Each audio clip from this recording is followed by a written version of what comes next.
Hold up. These is the biggest shorts in the world, and yet and still, when I sit down, it still pushes up my damn fat roll. What up, Pink Lady T-Birds? Just happen to be watchers of my shh. My name is Jimmi Pynk, and this was a super bad idea, but fuck it, I'm live now. Um, so it was a nice, balmy 91 degrees in the Yo of O today. Hot as hell. Hot as hell. And let me tell you something. I'm moving stuff in very slowly. Hey, Alan Lewis, I'm bringing clothes over very slowly. I brought some stuff over so I didn't have to look like a goddamn bum all the time. But I was nowhere near prepared for 91 degrees. What's up, Port Funky? Thank you, Isaac Scruggs. 102 in Cali. Man, that's Cali, though. It ain't supposed to be 91 degrees in May in Ohio. Hi, Mike Lovelace, Jocelyn Fox. Welcome, welcome, welcome.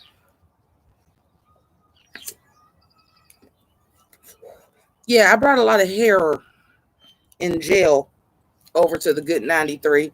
A few clothes, but I was not prepared for 91 degrees. I'm like, I burnt the only sundress I had. I burnt with the iron. Because y'all know I don't iron. I use a steamer at the crib. Thank you, Jocelyn. I would love a 66 degrees. I wouldn't love a 66 degrees. I could have dealt with an 80. The fact that it's still like 89 right now is some bullshit. And then by Saturday, when it's time for tell me when to go, it's going to be 70. Oh, I'm so tired of Ohio weather. Clearly, Mother Nature is a character. Because if I was Mother Nature for real, I would be like, hold on, breeze. Drew Breeze. Sea Breeze. The C stands for cool. Breeze is known as the champ. All that. What's going on, everybody? Y'all know I got some shit to talk about, but I'll get demonetized if I talk about it too damn early. So we're going to have to put some shit that I really want to talk about off a little bit because I'll get demonetized if I talk about it too early. But yeah, because apparently I got to be conscious of that shit now. Since my sick leave people done fucked them. My sick leave done fucked up shit. Hopefully I can get it fixed. My paperwork to extend my sick leave until I have surgery was supposed to be done. They had the paperwork for a month. It was supposed to be in by Monday. I have no idea if they sent it in. They sent me an email with it today after I called and had to spaz on them hoes. So, ergo, don't know if I'm getting my back sick leave. Don't know if I still got a job. And my representative was out Monday and Tuesday. So I have to call her tomorrow. It's been a very rough day today.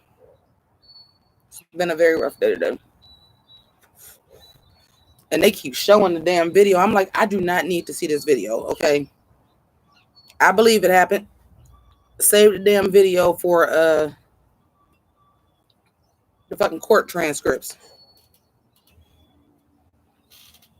Wait, what is this? La Besticita. Oh, I like that. Hello. Oh, thank you. Oh, yeah. You notice my only buff Cuba. I had to get this custom made, baby. I can't even get another one because they didn't caught on that this was copyright. I can't even get another one if I want to. I had on my jawbreaker yesterday. I have to find a picture big enough because it has to be like a certain resolution. Because I'm really trying to get a Supreme Clientele one. Just with a black t-shirt with the Supreme Clientele on the front of it. I'm really trying to get one.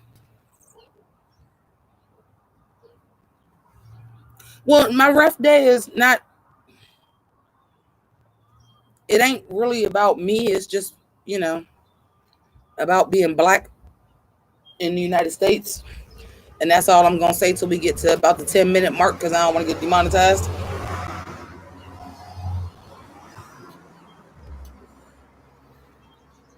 I'm over here. I didn't even realize that. I was like, oh, I should have wore this tomorrow for Woo Wednesday.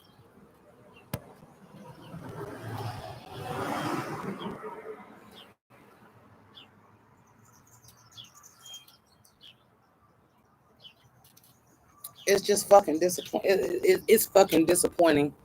And it don't matter It's cameras, it's testimony, it's all that, and them motherfuckers is gonna get off. And that's a really sad fucking thing to say. And motherfuckers is gonna get off. They always do. They was just doing their job. Okay, fuck it. I get demonetized. If something like that would happen to me, which chances are it would not because I'm a female. If with me and my thyroid till I had this bitch removed, bitch, I'm done. I go to take my shirt off and I got a cough because it pushes into my windpipe. I'm done. That's the ball game, folks. I'm done. You can't do that to me at all. I'm done. It's going to block my windpipe. I'm done. This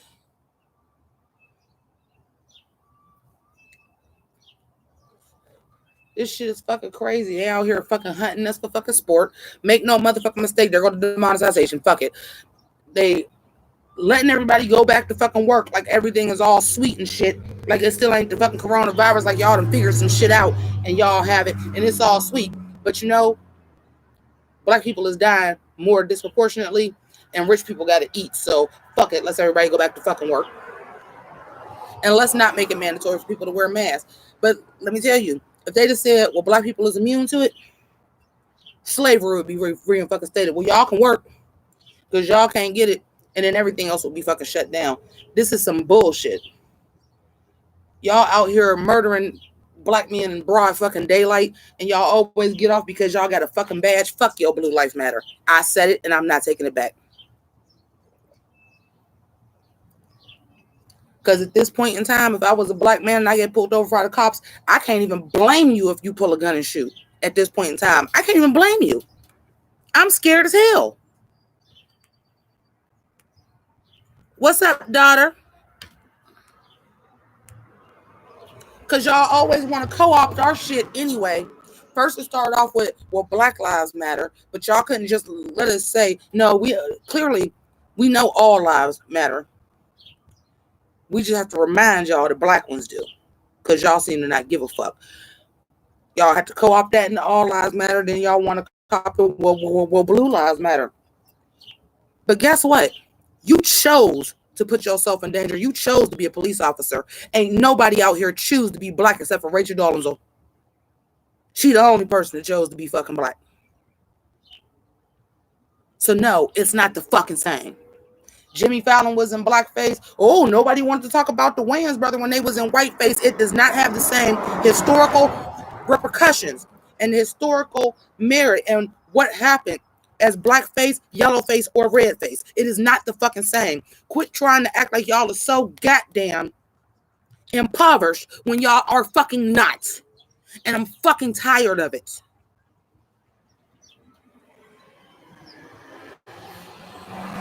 And I'm fucking tired of it. Every time somebody try to say something to say, hey, this is some shit now that we got the internet that y'all don't understand. We as black people, we as yellow people, we as brown people, we as tan people, we as queer people, we as women. There's some shit that's been going on since the beginning of fucking time. We just letting you know what the fuck is up because now it's the internet and now we all got fucking cameras. We all fucking news reporters. We just letting y'all know. We got proof the shit been going on. But every time somebody want to say something, then y'all want to co-opt it and make it something fucking else. It's always an excuse for what about when this person did it? We ain't talking about when this person fucking did it. You think when you get to the judgment day, it's gonna be like, well, this person did it? Well, if this person killed the man because they was defending themselves and it was your life or their life or theirs, and this person killed somebody because you stepped on their shoe, you don't think that's going to be tally? It's a case-by-case basis, motherfuckers.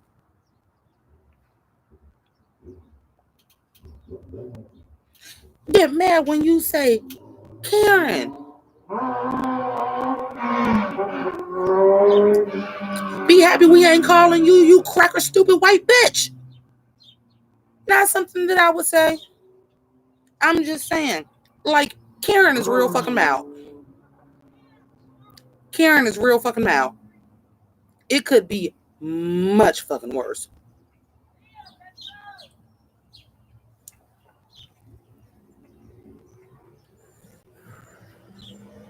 You mad at Karen Try being called a black bitch or a nigger bitch. Because guess what? I've been called it several times. I worked at AT&T, have been called it because, I don't care how much of a white voice that I put on. My name is Jamaica, and I have to identify myself as such. At a job, no less. At a job where you're not allowed to hang up on people because you're customer service. And y'all want to be mad at Karen. Suck my dick, Karen.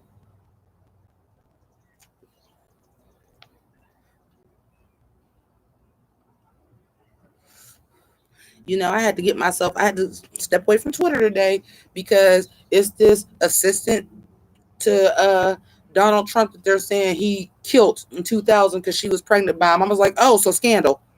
But supposedly this is the case, and somebody had posted, well, this should be trending number one.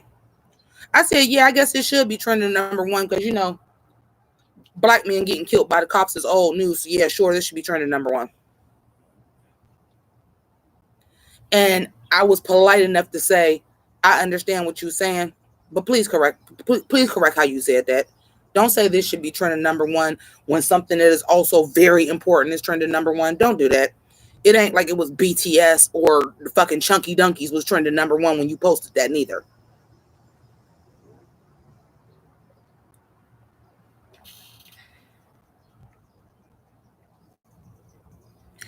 For funky, look, I'm gonna give you some dap. Fist bumped it right through the camera. Yes, it was. And we were so hyped when Baby's Kids came out. First of all, I'm old enough that we used to sit around and watch Def Comedy Jam because back in the day, look, we thought we was bougie. We thought we had money because we did have HBO. However, we only had it in one room. So when Def Comedy Jam came on, it would be me, my sister, my mom, and my dad. Rest in peace. And I was actually there when like Robin Harris was doing, the first time he was on Def Comedy Jam or his comedy special, whatever it was, we was all watching it as a family. And he said, now look, Jamaica, because it came from the comedy routine, their name is Jamaica. In the comedy routine, they say, look, Jamaica. And like our whole family just like was like, because we had really never heard my name before. Again, we don't have the internet, so it's not like we know a whole bunch of other people named Jamaica. Even though my name came from a Jet magazine because somebody else's name was Jamaica and my mom seen it and noticed right away Jame was like James, my father. But like we didn't know nothing. So like when that was like my name is being said on national TV, that's when all the like the vanity license plates and keychains and ink pens and shit was out. You wasn't seeing my name. So for it to be in like a comedy special like that, and then they did the cartoon and her name was still Jamaica, hype, nigga, hype.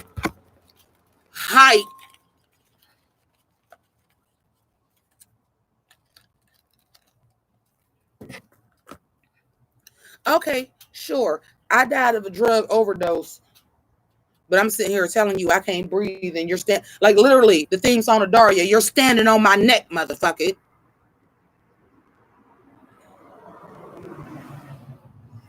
I don't care how many drugs I got in my system. If you put your knee on my neck and you hit my fucking windpipe just right where you're fucking closing it, as somebody whose windpipe, who is suffocating from the inside, literally, because my thyroid is choking me, you can still feel like you can breathe and your windpipe be restricted. So I already know, no, nigga, you killed him. You killed him. Your fellow officers did it, and you did that shit live on motherfucking TV because somebody was fucking taping you. That shit's not gonna fucking vindicate you, dude. We're not standing for this shit no more.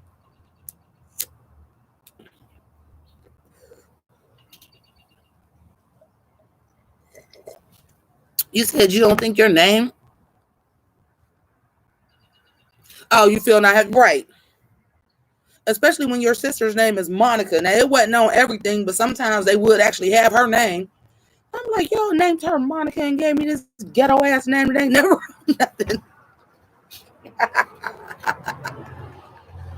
But now I love my name. But when I was a kid, when everybody would be at school, especially when I went to the gifted program and went to West Elementary, which was actually the white school, but it was a lot of black kids in the gifted program because it was Youngstown City Schools. But even then, like, yeah, I have friends whose name wasn't never going to be on a keychain, but I have friends whose name was on all of them.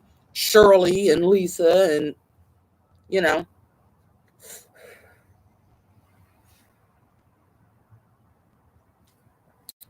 Speaking of the Karen thing, and I want to go back to this.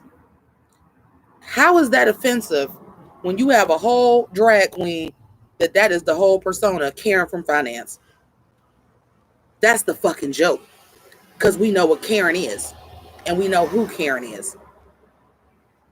You smell me? Damn, I don't know what this curl right here I gotta fix. This ponytail is not supposed to be all one big curl, but I started playing with it and now it is. But I fucked this one up. I gotta fix that. But I'm kind of like feeling it with the one big curl.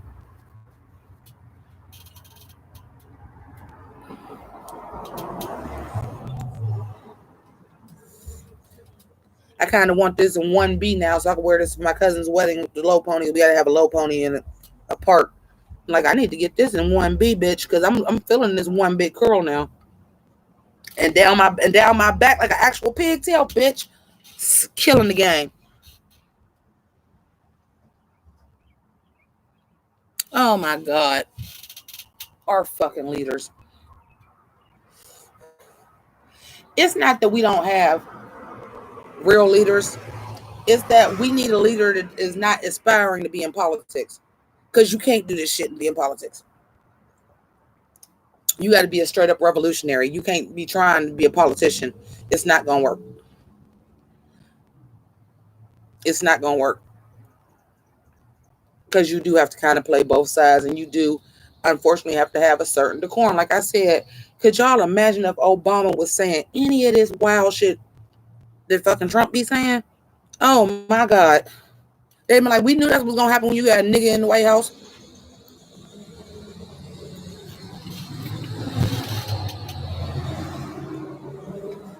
Because who was acting niggerish in the White House?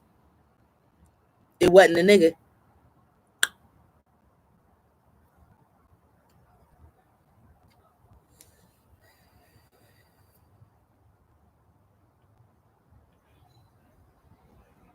The shit we go through. And we all sitting here mad because, like, this is the thing. Let's talk about the outrage and the outrage and the shit you should be outraged about. I watched Saturday Night Live.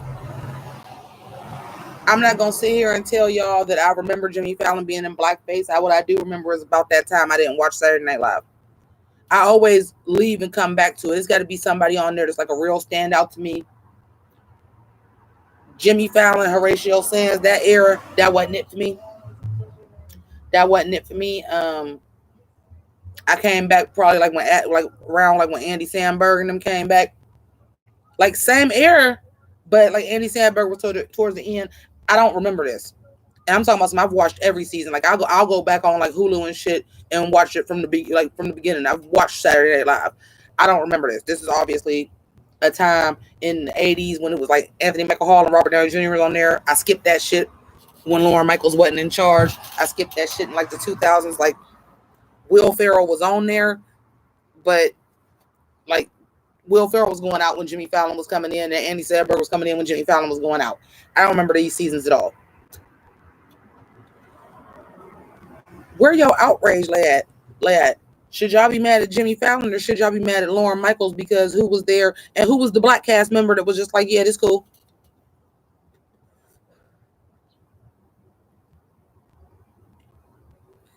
Where is the black writer? Did y'all not have none? Y'all was like, yeah, this cool. Because you'll see it all the time on Weekend Update. And this is the truth. That's why I fucks with Michael Che the long way. I fuck with Michael Che. Because it'll be a joke. That obviously, if y'all don't know this, the people that do Update, one of them is usually the head writer.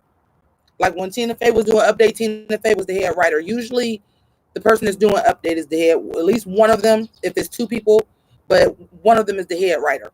Colin Jost is the head writer. You'll see Michael Che all the time be a joke to go a little bit too far. Michael Che be like, I begged him not to do that joke. I told him not to do that joke. And he do it on air all the time. So like, yeah, you can get overrode on some shit. You can get overrode on some shit. But do I think Lauren Michaels is racist? No. First of all, Lauren Michael is Canadian. Yeah, you might have been here. You ain't got to know U.S. history and all that shit, and you ain't from here. You really don't got to know that. Um,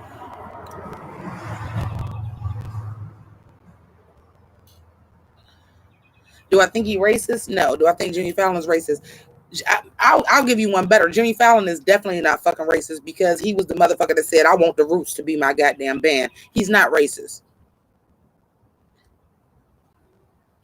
But he is from Boston, and I will say there probably is some things, especially 20 years ago when he was young, that he didn't understand he should have been doing. I will say that. Because he is from Boston, and Boston is a pretty racist area. So I will say that. I will say that he probably didn't realize in 2000 that that was something his ass ain't had no business doing. I don't believe he's racist. I believe he did a Chris Rock impression because he's an impressionist and he's a great impressionist. Like let's not mince words. Jimmy Fallon is a good ass impressionist for real. I think that is somebody that he probably looked up to in comedy. That is somebody that was big in 2000. That is somebody that was an SNL alumni. However, SNL has also learned because he ain't the only person that's been in blackface playing a black character because your black person couldn't do it. And Fred Armisen used to be the person that did Barack Obama in his regular skin tone. Daryl Hannah did Jesse Jackson in blackface. Not as severe of a blackface, but in blackface. They've done it. They've done it. Jimmy Fallon ain't the first person or ain't the first person that did blackface on SNL. But people learn. But people do learn. He ain't the first person that did blackface on SNL.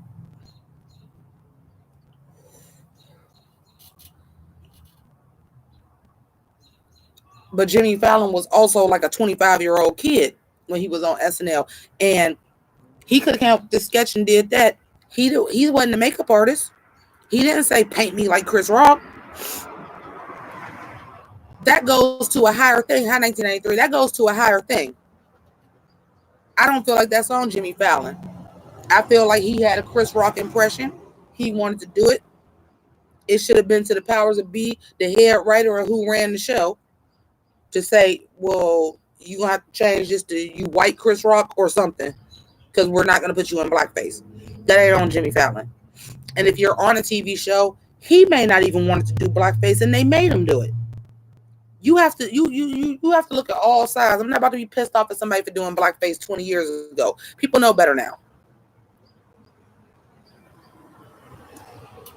I would like an explanation. I would like for him to make a statement. But y'all ain't about to sit here and crucify Lana Del Rey one day and Doja Cat the next day, and now y'all want to go 20 years to go dig fucking Jimmy Fallon ass out. Then everybody wants to bring up Robert Downey Jr. And I said, okay, was I very uncomfortable with that? Yes. Did he deserve his Oscar nomination for that role? Yes. If you watch Tropic Thunder, he is the butt of the joke for that. Yes, I was uncomfortable with it. When I found out he was playing in blackface, I was like, hold up now, wait a minute. But because they had the black dude from Big Mama's house and the Lightning Thief and shit, and he was playing like the Nelly style rapper, and he was in the movie too, he checked him every chance he get. Ben Stiller is smart. Like, yeah, this is what is in my script, but I'm going to make fun of blackface. And I'm going to have this black character check his ass at every given fucking moment. And he did. He was the butt of the joke being in blackface. I'm still not 100% comfortable that Robert Downey Jr. did it. I'm still not comfortable that Ben Stiller wrote it.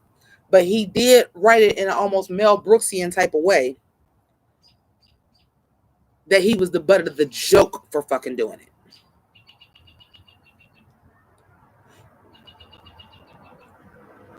And does that make a difference to me? It does. Yes, I'm uncomfortable with Tropic Thunder. I'll still watch the shit though. It's hilarious. And because I've watched Tropic Thunder a few times, he's the butt of the joke. Like I'm still not okay with it. I still don't see why that had to be part of the script. Did Robert Downey Jr. deserve his fucking Oscar nomination for that? Absolutely. Absolutely. Because he did that. I ain't gonna lie. Robert Downey Jr. is an excellent actor. He took that role. It was a comedic role. And he had to play an Australian dude playing a black dude.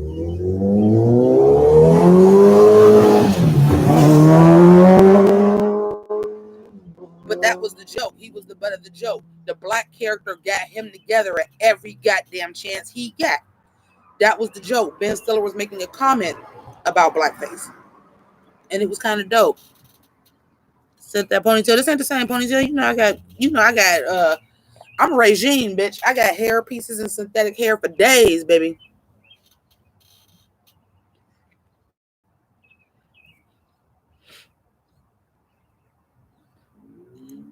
Her real review, 100% agree with you. Like, I don't think, like I said, some shit got to be a case by case basis. I do not think that Jimmy Fallon is racist in the least. Hold on, let me turn the light on.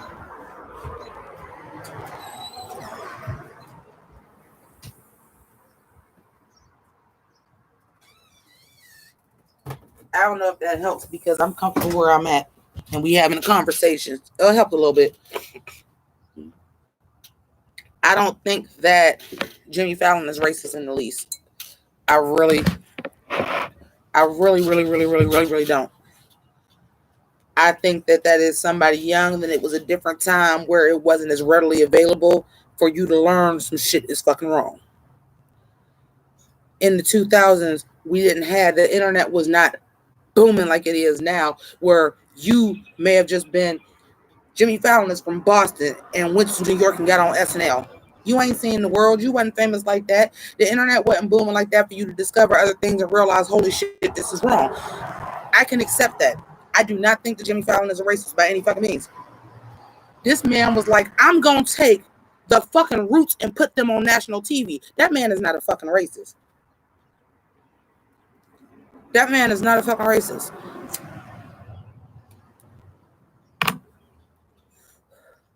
I think he made a mistake.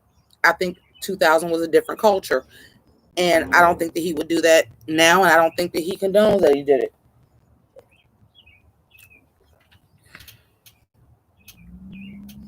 Yeah, I don't think that it's okay.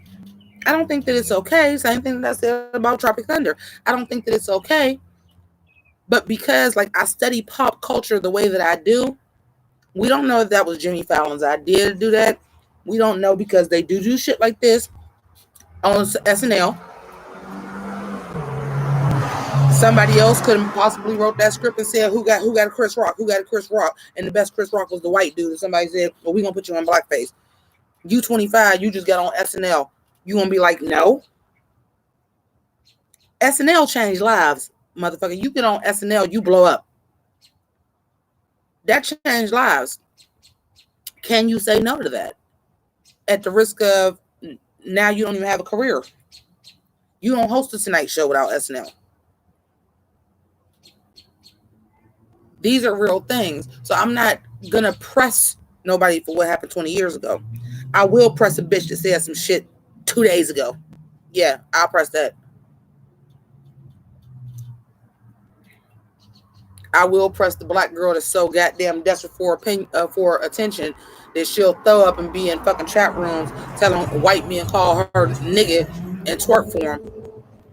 Unless you was getting the bag, girl, sis, it ain't cool. But if you was getting the bag, I mean, if you was like a webcam girl and these motherfuckers was paying you to do that, I mean, do you, boost? It's hard out here for a pimp. But is that what you was doing? Or is that what you was doing? Or will you do anything for attention? Because I'm sorry for everybody that thought, bitch, I'm a cow was so dope. That shit was fucking horrible. And I was like, this is real. This girl is trolling. It was shocking to me that I was like, oh, she make real music?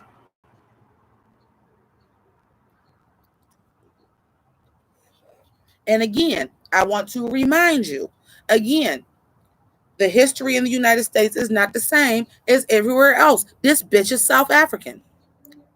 And you young. How long you been in this country, sis? Do you even know anything about the struggles of black people for real, for real, for real, for real here? Because you look mulatto, bitch.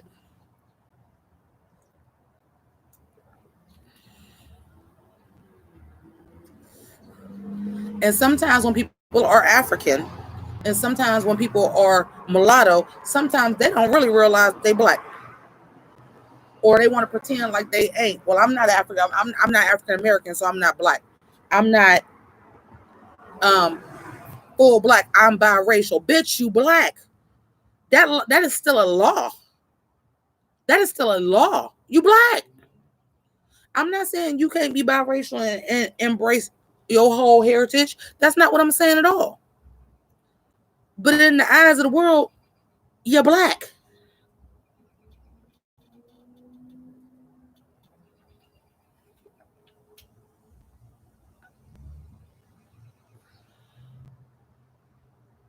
You see that cyber girl bag.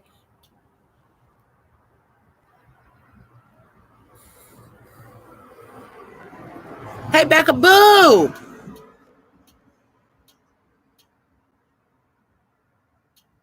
Yeah, Dan Aykroyd sure was in blackface and trading places. Oh, SNL got a good long running history with blackface. They alumni too. They alumni too. The people that's been in blackface will shock the fucking shit out of you.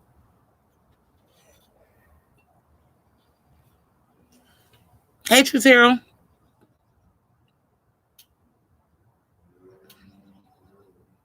Okay, well, Truth Hero, and that does a thing to you. I can imagine why that would make you a self-hating black person. If your father just dipped on you and you was only raised by your white side, I could see why you would have a little bit of hatred too. But damn, bitch, you Jewish? Cause that ain't enough. Cause that ain't enough, apparently.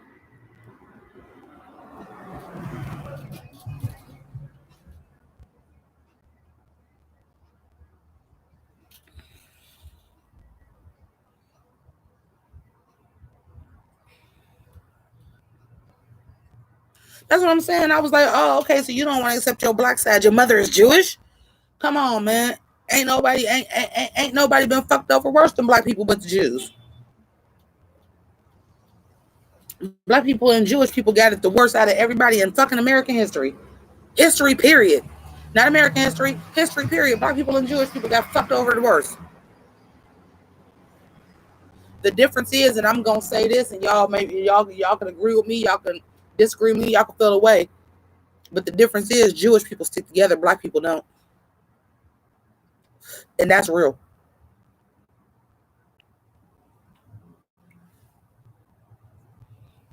And that's real.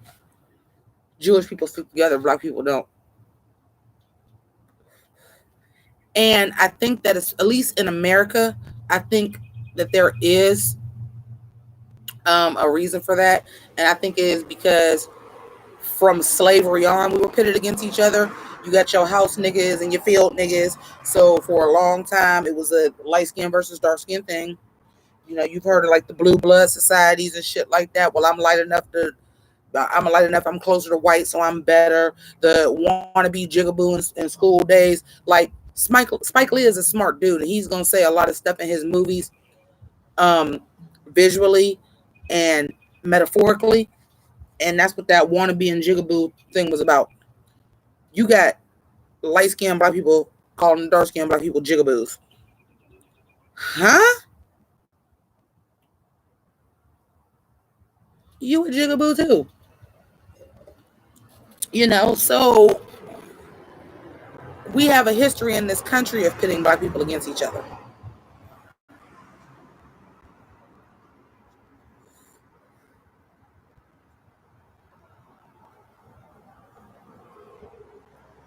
But we can't really do that shit no more, man.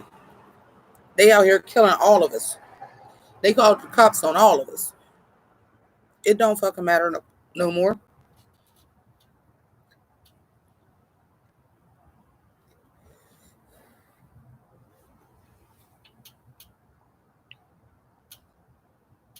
Oh yeah, just us. But that's like I said. But I think that's because we in this country really have a history of them pitting us against each other. Oh, my mother is gonna kill me.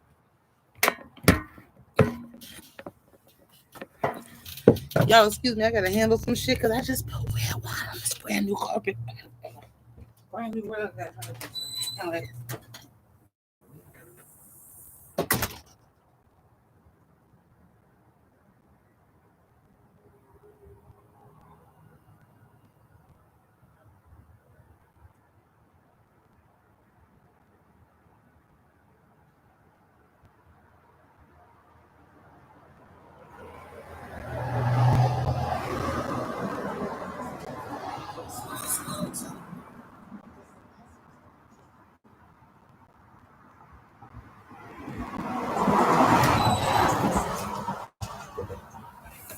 This is sincere shit. Y'all ain't gonna be able to see it because it's dark, but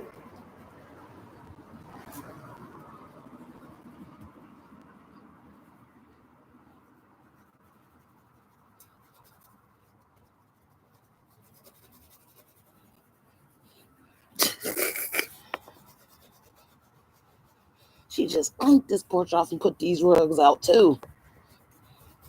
I got to handle that immediately.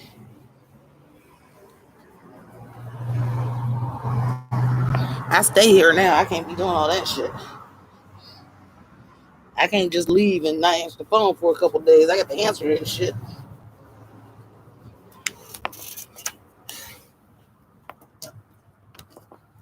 But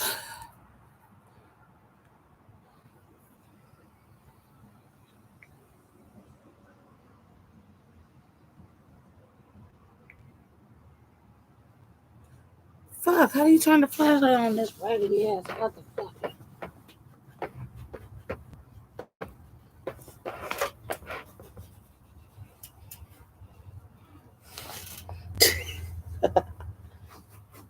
Y'all be cracking me up because y'all be like, oh my God, you turned to a 12-year-old.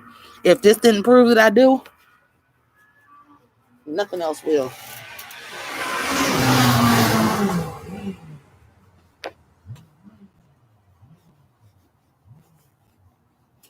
Whew. Crisis averted, bitch. Crisis averted. Now, that would have been my apartment. I'd have been like, fuck, fuck that wine. This a rental. Fuck that wine. At my mama's house, I'm like, nope. Hold on, y'all.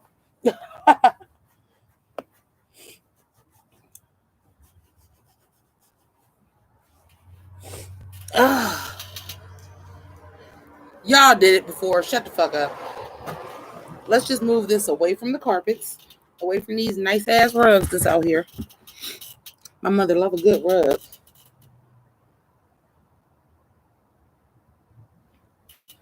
She does love a good rug. All right. You know you won't see monkey sex in the Lord of the Rings. Smack her in the ass with the ponytail thing. On Pandora, the main attraction is.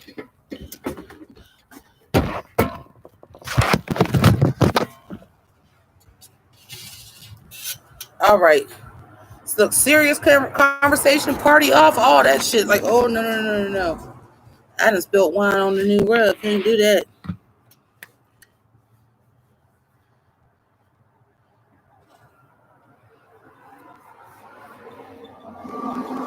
Oh, yeah, it look pretty. Y'all can't see me. I haven't brought lamps and stuff over. I'm going to have to bring a lamp to be out here. And I got to bring some lamps to actually do, like, the YouTube shit. We not at that point yet. We not quite there yet. Excuse me.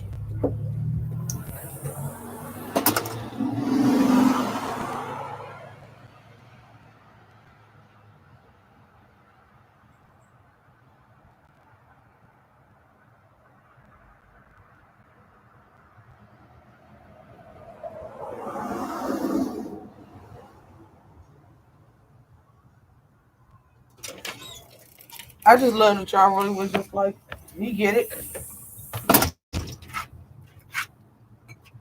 I just love that y'all really was just like, oh yeah, party off, clean the rug, clean the rug.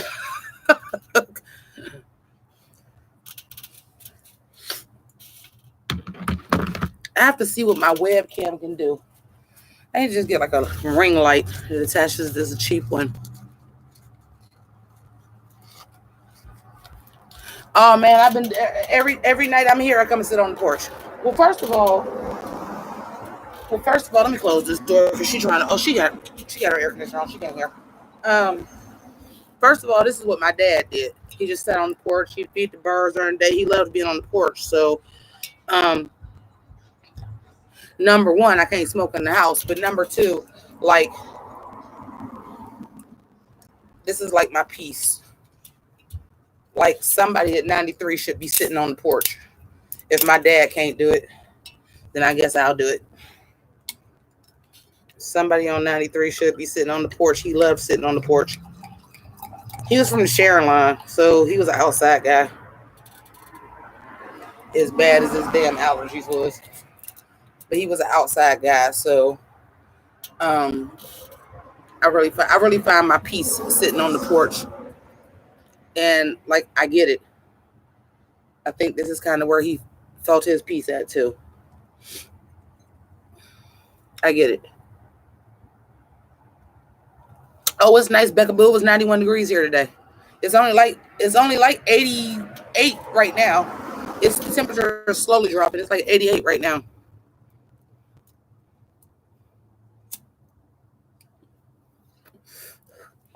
But no, but that is the truth. Because really, in all honesty, to tell y'all the truth, I realize that I smoke out of boredom. Because if I'm not drinking here, now that I just can't just light up a cigarette when I want to, I don't smoke that much. On the days I don't drink, I might smoke 6 cigarettes.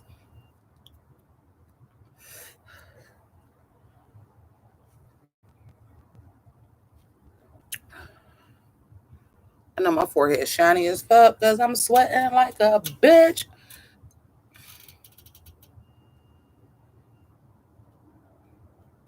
Oh, Becca Boo, you know I'm on Williamson, so you know I sit here and watch people ride by all day long. All day long. People wave, people beat the horn. They doing some rebuilding over here. Though I'm gonna quit saying like my location all like that because I don't know, somebody might be on here being a fucking stalker. But over here off of like by Williamson School, like this neighborhood, it is some actual Africans. They're taking over Petra, the gas station that's on the corner of Marion and Market Street. They've been buying some of these houses and rebuilding them, so it's kind of fucking cool. Becca, but when you ever come back to Youngstown, you better hit me up and let me know. We'll have to go to church or something, or hang out and have a drink. Either way.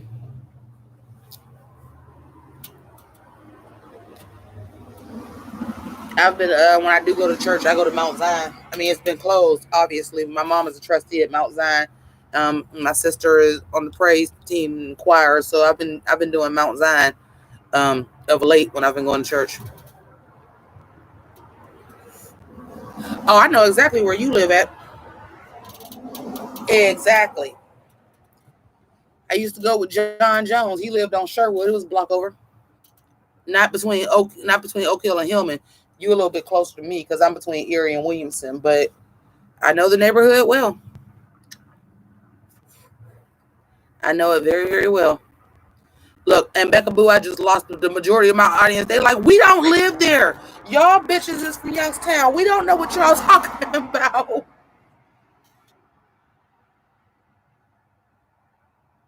Sound good to me. South side. South side is the best side all day, motherfucker. Shout out to the Sharon line though, because that's where my daddy is from, and I got to represent the Sharon line. Because if you got a parent from the Sharon line, I don't care where you was born at, you from the Sharon line too. That's how they roll on the Sharon line. So even though I'm from the South Side and I represent the South Side, I got to represent the Sharon line because you got a parent from the Sharon line, Oh, nigga, you from the Sharon line. They don't accept nothing less. I'm like, no, I'm from the South Side. You from the Sharon line. Your daddy from the Sharon line. You from the Sharon line. Okay. Okay. My grandmother lived there. I did spend a lot of time there. I'll accept it. But I'm from the South Side.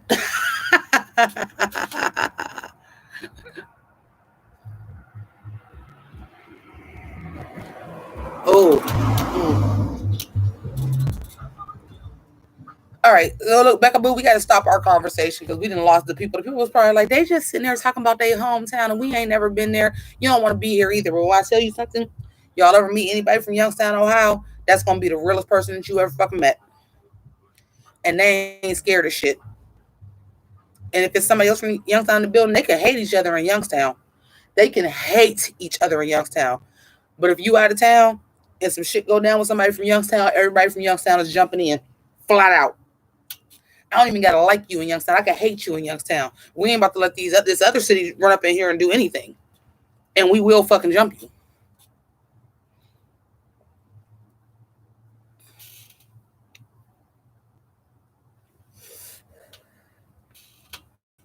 Well, thank you, Her Real Review, for stopping by. Get to work on the novel. Can't wait to see what's going on with that.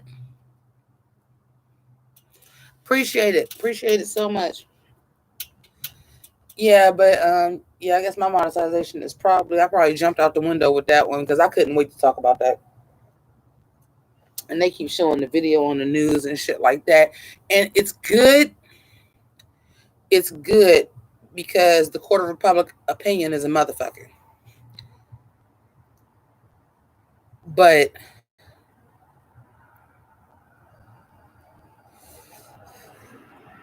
I don't know, man. They be trying to. Well, they all got fired. They all got fired. I was like, that's a start, but fuck fired. Fired mean you can go get another job. You can get a loan and start a business. Fuck fired. I want you convicted. I want you tried and convicted for murder. Fuck fired. I'm glad y'all fired and not on paid leave. That's a great step. But fired is just the beginning. Fired is good. Fired is good. Convicted and in prison is better. Fired is good. In jail is better. You fired. Have they been arrested? Fired is good. Have you been arrested? I want you tried and convicted of murder, motherfucker. Fired is great. I want you tried and convicted of fucking murder. And not no fucking manslaughter or no shit like that. Murder. I'll give you second degree. Because you were apprehending a subject.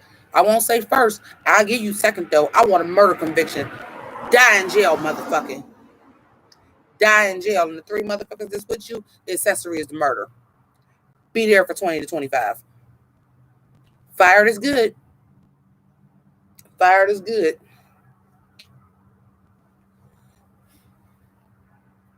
Now go to fucking prison with all them goddamn black people and get beat up every fucking day for the rest of your life.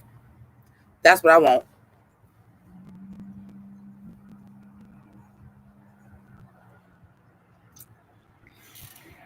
That's what the fuck I want.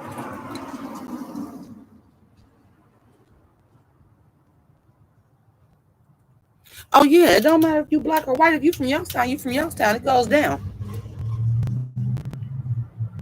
It goes down. Youngstown was always a mixed race city any fucking way.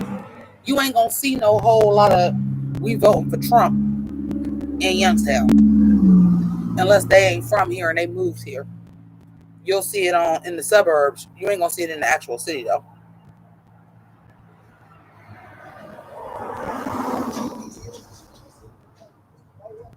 And that's real because one thing about people from Youngstown, which is why I didn't realize like the rest of the country was this way, it is a melting pot. And you got your people that say they little slick shit, but it ain't until you get to the outskirts because they ain't want to live in Youngstown that it really starts getting that way because Youngstown has always been a melting pot.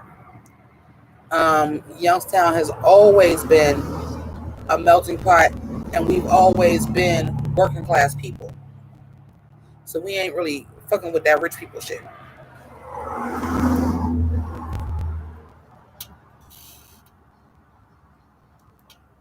We don't do that. And it took me a lot of years. It wasn't actually until I worked for AT&T, honestly. And I was in my 30s. It wasn't until I worked at AT&T that I realized why people thought people in America was stupid. It wasn't until I realized that like racism was a thing. I mean, I knew about racism, sure. But to the point where like people really was just that fucking racist. I didn't realize that's that I worked for AT&T because I had to talk to people from all over the country.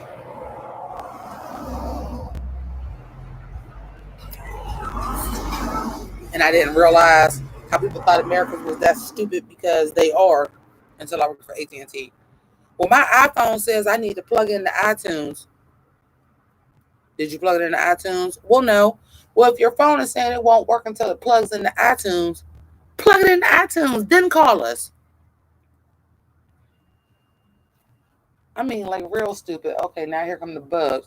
The flowers is over there. Why is y'all attracted to the light? Step into the light, Carol Ann, and get your ass. And listen, step into the light, Carol Ann, and become a goddamn poltergeist because I'll be to smack all y'all. It's spray right on in the house. I will drop all y'all motherfuckers where y'all stand.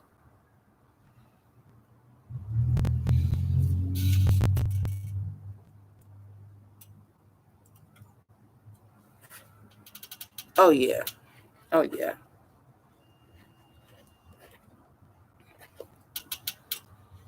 But other than that, I'm so surprised nobody decided they wanted to mention Drag Race.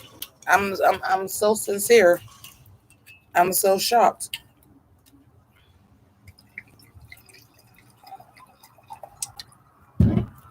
I'm so shocked that nobody wants to talk about Drag Race. I haven't watched all of the reviews yet. I'm used to watching them on my TV and shit, and I'm not home to watch them. And I've been trying to finish this show on Hulu, The Great, but Hulu sucks ass.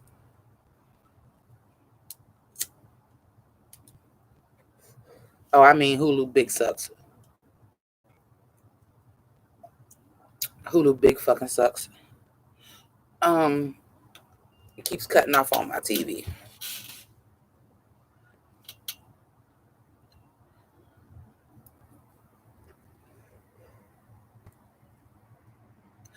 La Besticita.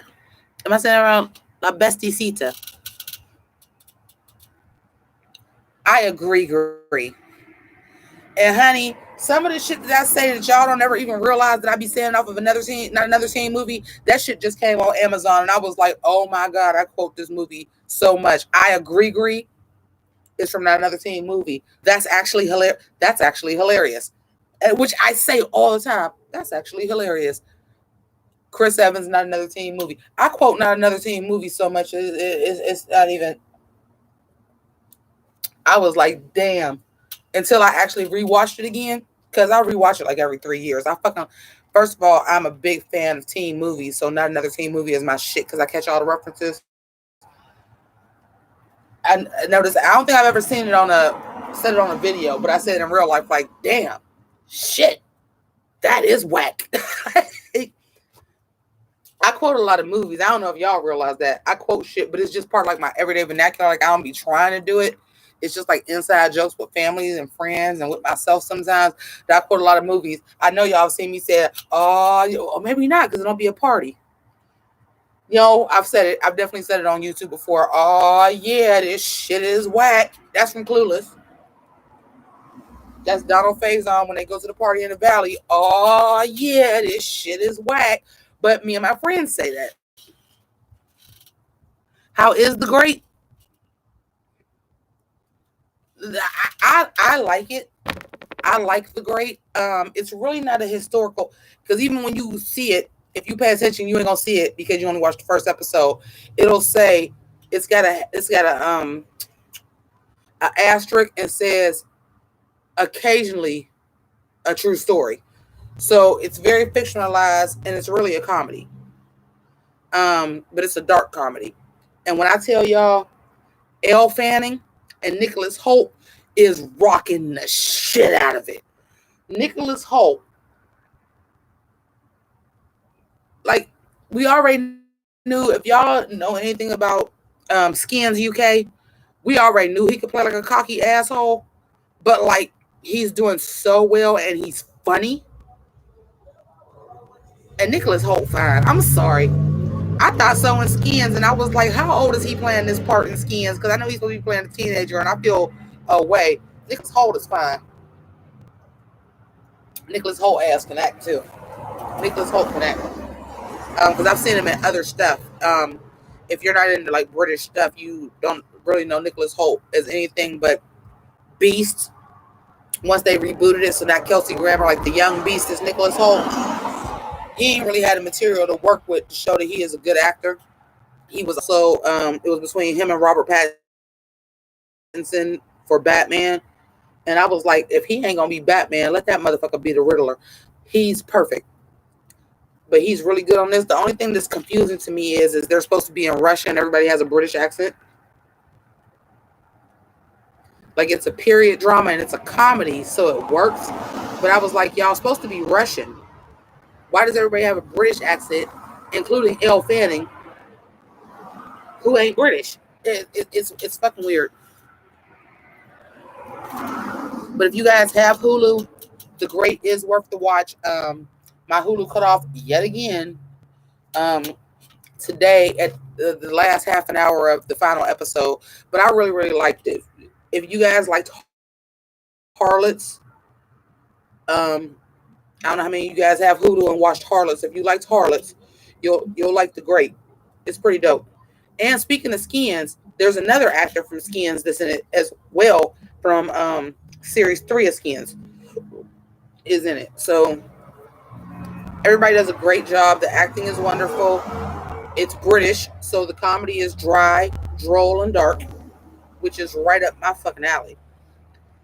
I like either really smart comedy like Community, or I like it like really broad like The Hangover. So this is on the smarter, darker end of comedy. It's very droll. The droll is the best word I can describe it. I don't even know if y'all know what droll means, but it's droll. And it's perfect, and I actually enjoy it, and I can't wait to see a season 2 of it.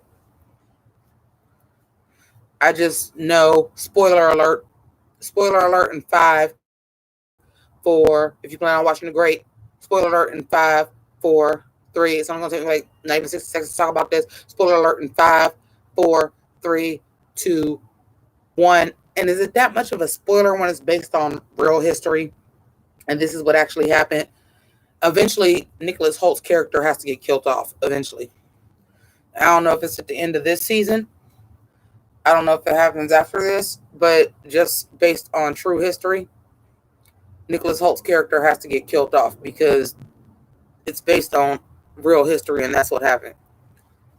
Catherine the Great killed her husband, who was the emperor of Russia, and took over. So Nicholas Holt's character eventually has to die off. And that's going to be unfortunate because even though he is a complete fucking dick, he's actually my favorite character.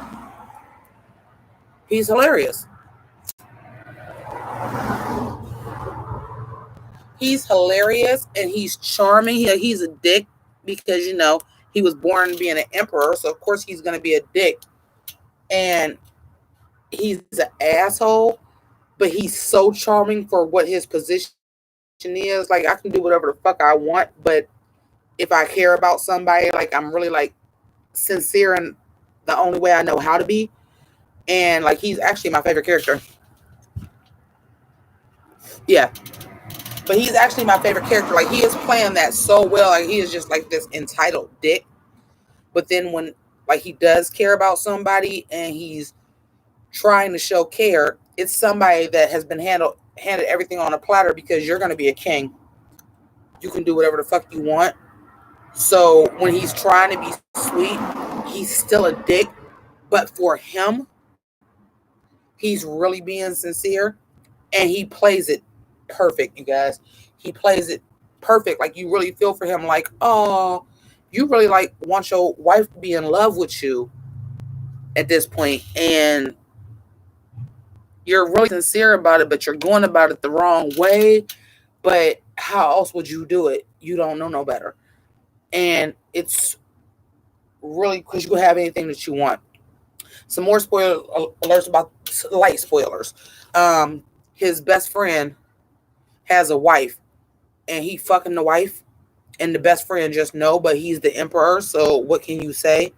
And it really bothers his best friend, but he like quite genuinely loves them.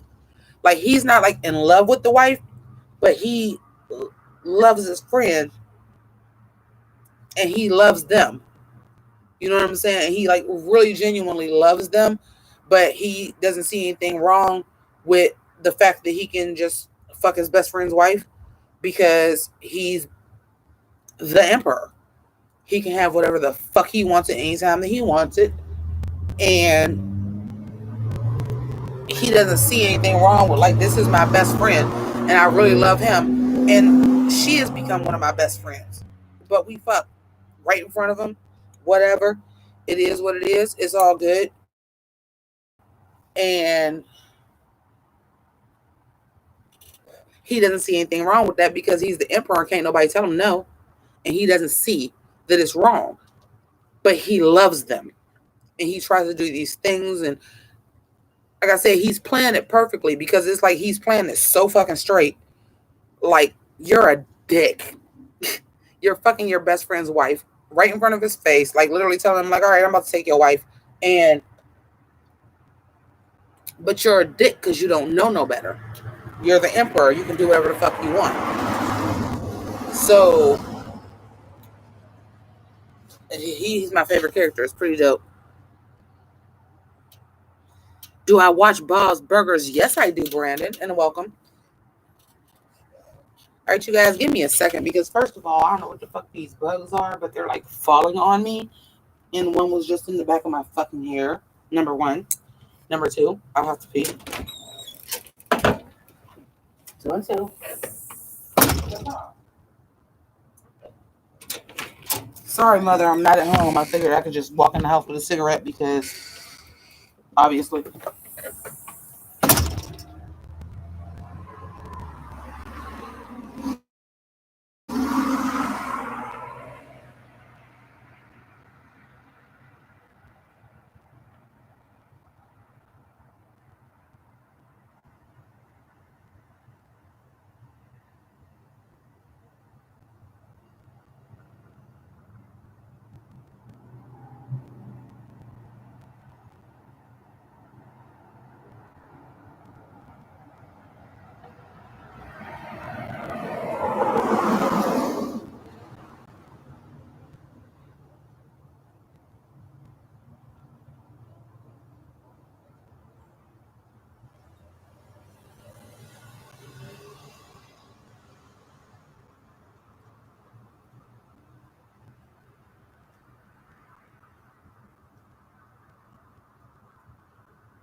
shit. My bad.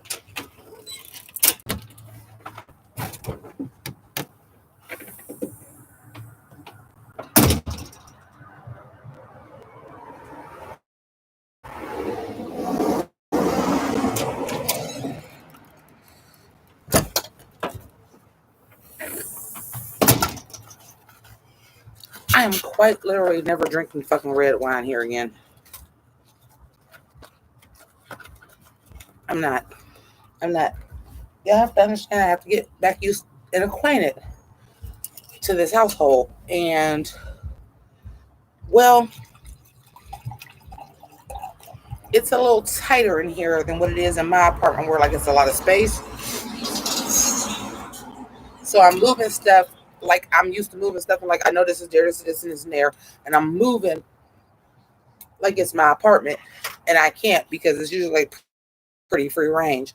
And I'm moving like it's free range like that, and it's not.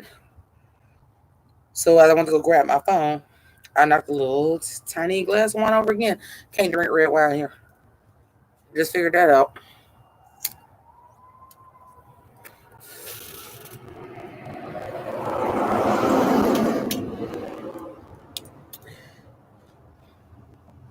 I don't know how this works here, man.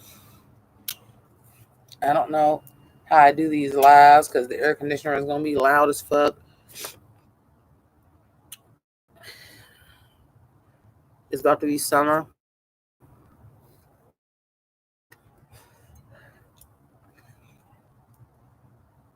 I really don't know how this works. Damn, this ponytail do look like it's long as hell. That's because it's supposed to be at the top of my hair, and I put it to the side because I was going to do a braid. And then I was like, I'm not going to. That's work, and I don't have a rubber band here. So I don't have rubber bands here. So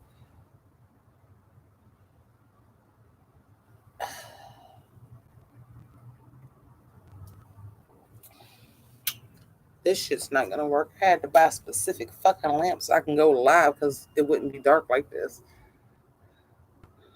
Maybe I just need to buy a ring light and then the bugs all be flying around my goddamn computer and I'll be picking out fucking stink bugs on my keyboard.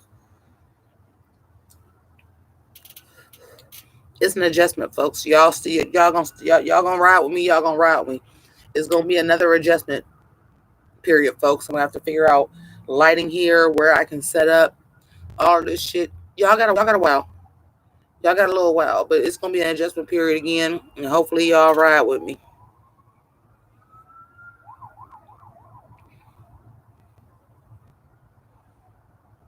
Okay, so we're talking about Bob Burgers.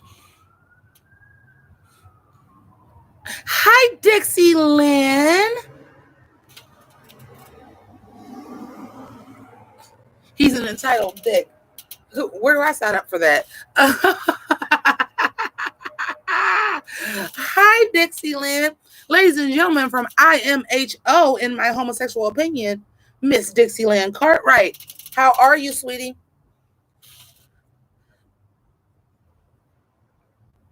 I'm still trying. I'm still playing catch up. I watched a couple videos. I hate to keep bringing it up. I don't know how often you guys have time to watch my videos, but my father passed this month, so I'm kind of behind on a lot of stuff. I'm still playing catch up because I am between my apartment and my mother's apartment because I will be coming back to stay with my mother. And I'm kind of back and forth because I still have to keep my lease till August 31st. So I've been kind of back and forth.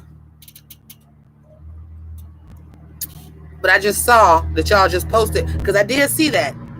And I can't wait to get upstairs and watch it.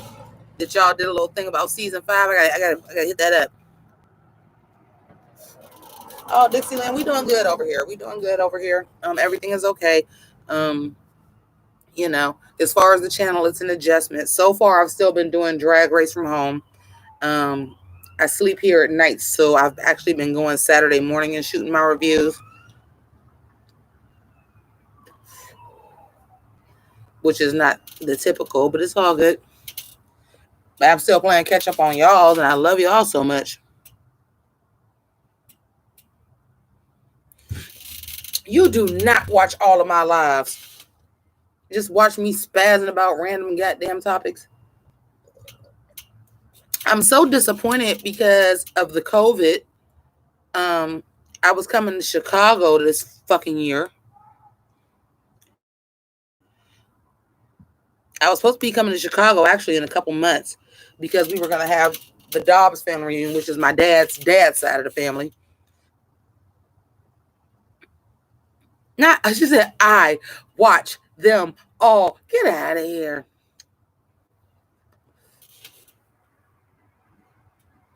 Um, no, I don't think so. More so, really, in all honesty, it's room. I think I have everything. It just has to be what room my mother is deciding to give me at this point. I don't think I need anything for the news. I've been doing it outside. But the way these bugs is acting, I don't think I need a light for outside. I pretty much have everything. It's just a matter of space and where my mother is going to let me set up, or do I have to do everything in one bedroom? Um, there is an extra room. We do have an extra room.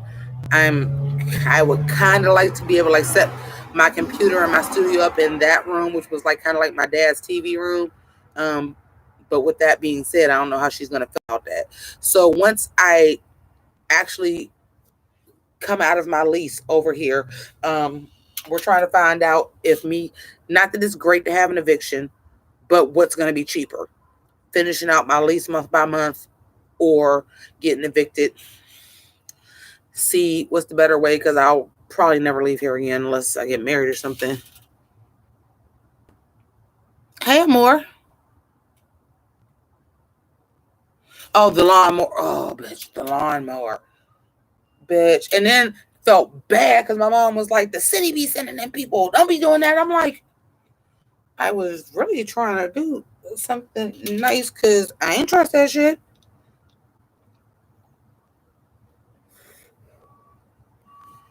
Listen here. I ain't in the suburbs no more. I'm in the middle of the goddamn hood now.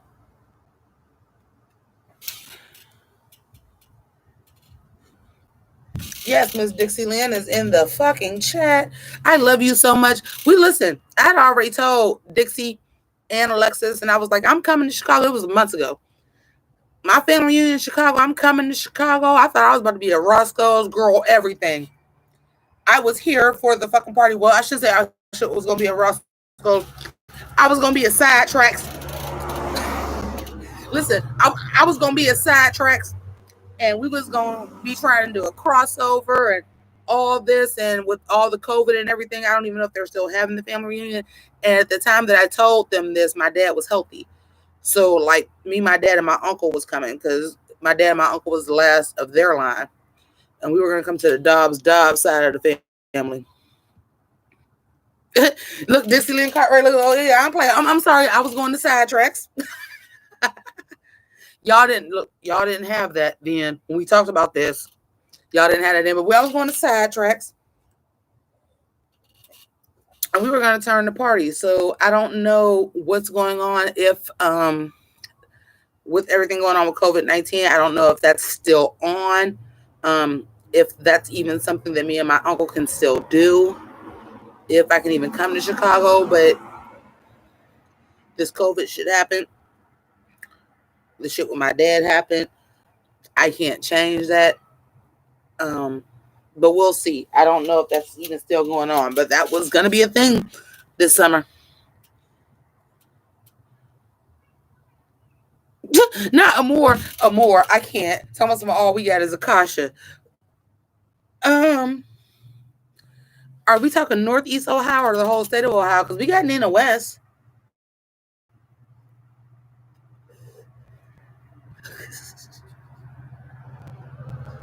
Girl, the gay bar here did the drag shows. Don't even do drag shows no more. It was like, bitch, we ain't making no money. It's a video nightclub now. I can't. The gay bar that I was fucking performing at.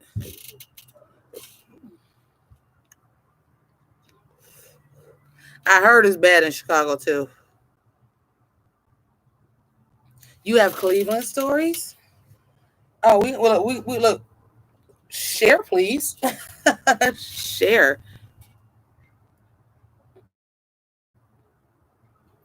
It's not popping here at all. We had in the 90s, when I first started doing drag, where real girl drag wasn't a thing, and I'm just being honest with y'all. My name was Alexis Alexander, and my male friend who was doing drag that I was like, well, I want to perform, used to tell people I was transsexual because, like, being a bio queen in 1995, no, that wasn't a thing. So they would say I was a transsexual. He would say tell people I was a transsexual, and people would actually ask me like, "Where did you get your boobs done? They look so real." It's because they're real.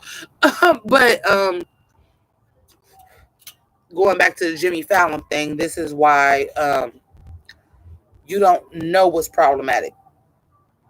You have to grow sometimes as an adult and find out things that you're doing is problematic. That wasn't fair. It wasn't fair to me. It wasn't fair to the transsexual community. But that's how I got my foot in the door doing drag in 1995 as Alexis Alexander, because they wouldn't have accepted this biological female doing drag. Not here. I don't know if they was doing it anywhere else, but not here. And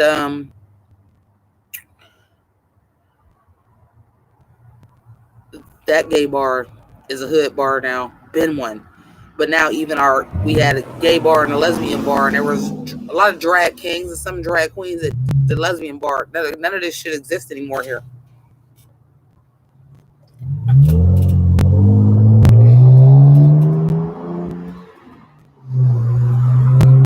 Oh, we can definitely do an Insta Live soon. You tell me when you want to do an Insta Live, because I'll have to do an Insta Live from home. I'll have to go home for an Insta Live. Unless you want to do it today. We can do an Insta Live very, very soon. We can definitely do an Instagram Live soon.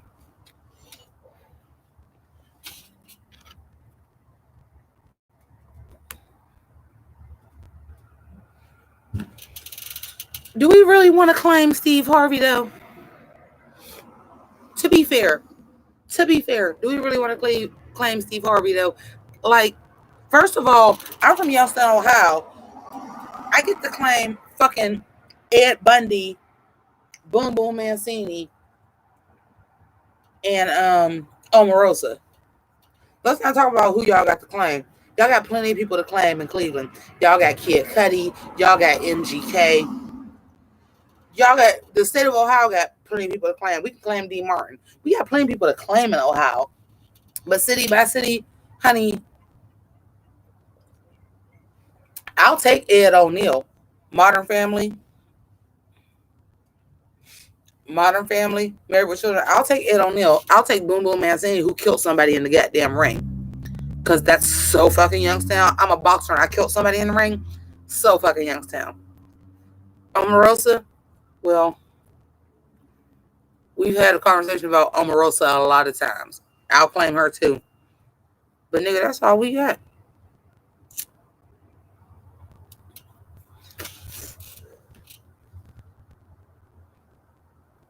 Is Steve Harvey problematic if you say somebody is going to try to give me marriage advice when you've been married 3 times and the woman that you're married to now is a gold digger who was married to a drug dealer, and when he went to prison, divorced him and married his cousin because you all about money? It's problematic to me. You've been married 3 times and so is your wife. I don't need your advice on marriage. I need somebody who's been married 1 time and only 1 time and still married advice on marriage. I.e. my mother, who was married for 50 years when my father passed. I would take her advice over fucking Steve Harvey's. Think like a man, act like a woman. Oh no, that bitch is thinking like a woman. For sure. She thinking about how to get in the pockets of a man because she only married niggas with money, and you motherfucking wiped that bitch. Who married cousins and dope boys. Sure, sir. I'll take your wedding fucking advice.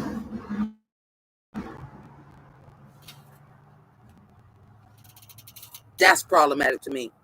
You can't give me advice on a goddamn relationship when you've been married 3 times and so is your wife, and the first 2 were cousins and dope boys. She about money.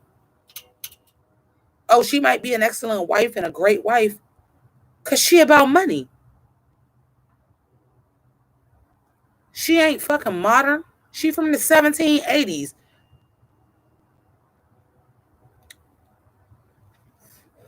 She doing some Little Women Shakespearean type shit. Women been using their pussy to get fucking status since time fucking began. Watch The Great on Hulu. But no, I don't fuck with Steve Harvey all like that. Like you know it all. Nigga, go on somewhere.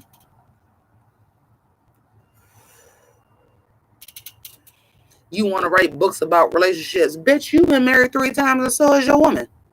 No. No, thank you. Give me somebody like Marlo Thomas and Phil Donahue write a book about marriage. That's who I want to hear about. That's who I want to hear about. Marlo Thomas and Phil Donahue been married for something like 60 years. Still together. Give me some shit like that. I want to hear about I've been married 3 times ass. No.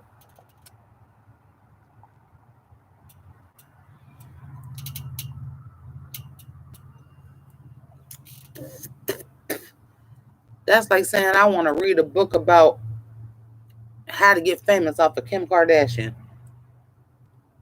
First, number 1, do a sex tape off of with somebody's brother who's more famous than they are. And oh my God, Dixie Lynn Cartwright, you still here? Because I know Dixie Lynn Cartwright is like kind of like my age. And for those of y'all that are my age, I know my demographic. I pay attention to my YouTube analytics. Get on, Mothy Moth. I gotta ask, how many people have seen this and know this? Because we have to talk about this. I went down a rabbit hole, as you do on YouTube, with the music of whatever is your era, what you grew up with, your fondest times, you listen to that. Y'all do realize Ray J was in every single one of Brandy's videos. I ain't gonna say every single one, but the majority. He was in like a little slow motion and I Want to Be Down remix. This moment of black femininity that wasn't, yes, it was about guys, but like the story they was telling at my age when I was coming into my sexuality, and this story that they was telling what I Want to Be Down and the I Want to Be Down remix. And I'm like, oh my God, this is Yo-Yo. MC like Queen Latifah. Yo-Yo was a little bit newer, but MC like Queen Latifah, like this was huge for me that they were all on this I Want to Be Down remix. This was huge for me. And I went back and I was like, look at all these black women together. They rapping. Like, this is before Foxy Brown. This is before Foxy Brown and Lil' Kim. Yo-Yo was the most feminine thing. And yeah, she was feminine, but she was still like hard. Because like, you know, Compton. And Queen Latifah and Yo-Yo were plus size women. This was huge for me. The I Want to Be Down remix video was fucking groundbreaking to me. I'm like, you got all these females rapping. They're usually generally very, with the exception of Yo-Yo.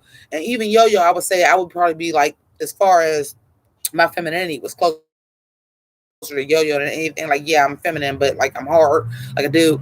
And Queen Latifah and MC Lyte were like more like mannish in their flow. And Queen Latifah and Yo-Yo were plus size women. And this was huge to me. And I rewatched this video back like 3 days ago. And it's random shot of Ray J. Why are you in this? And it fucked it up for me. I'm like, why are you in this? I get it. Brandy is your sister, and you just happen to be at the video shoot. But you had like a little featured cameo in the video that should not have been here, should not have been there, just based on they were telling. I Want to Be Down remix is a very female story. Each the song, the hook, each verse is a very female driven story. That was for fucking women. And you have to understand, when I Want to Be Down remix came out, Missy Elliott is not a thing. Lil' Kim is not a thing. Foxy Brown is not a thing. Eve is not a thing. This was huge that the three big female artists was on a track. And they were being feminine. Two of which are plus size. Two of which are kind of masculine. This was fucking huge for me. And I went back and rewatched that video. Why the fuck is Ray J in this video? Why is he here? All right, I adore you, Dixieland. I adore you. And if I find out, I will be in contact. We'll do an Insta Live real soon. We're going to do an Insta Live real soon. And I'll definitely be still in contact and letting you know if the Chicago trip is still on or not. I don't know, because we're supposed to be taking the bus. I don't know if I'm doing all that with coronavirus and all. But I love you, Dixie.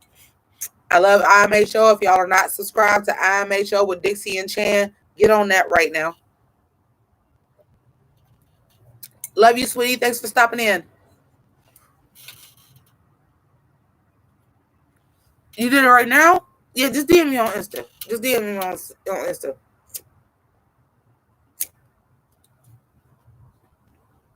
Ladies and gentlemen, Pink Ladies T-Birds is having watching my shit, Miss Dixieland Cartwright.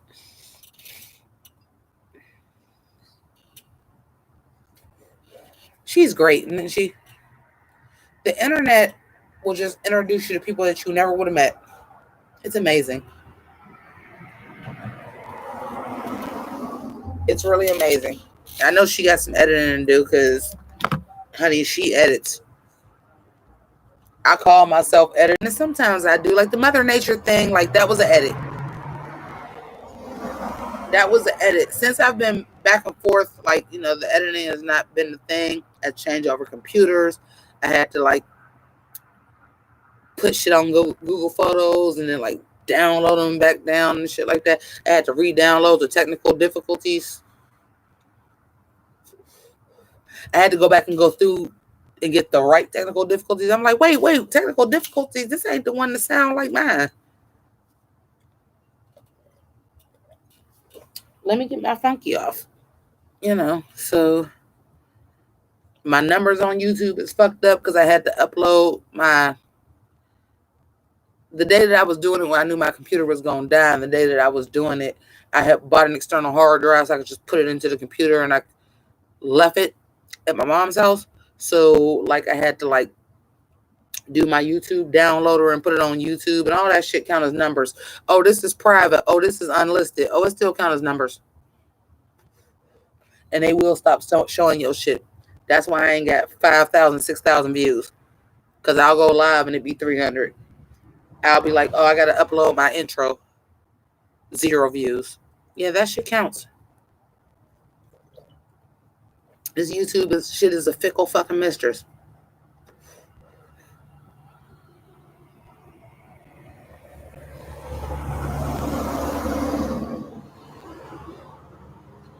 I also want to say this. And I want to say this because I feel it. And I seen it earlier because despite anything, I'm still subscribed to Maddie Rants.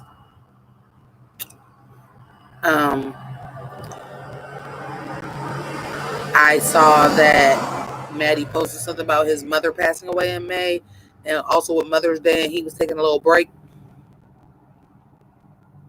Prayers for Maddie Rants. I get it. Because May is never going to be the same for me either.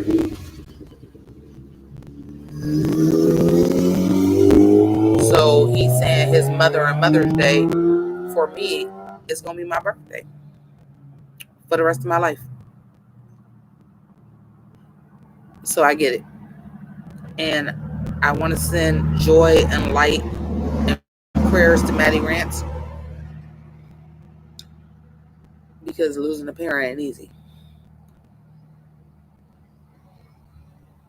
Shout outs to Z as well, because that shit ain't easy.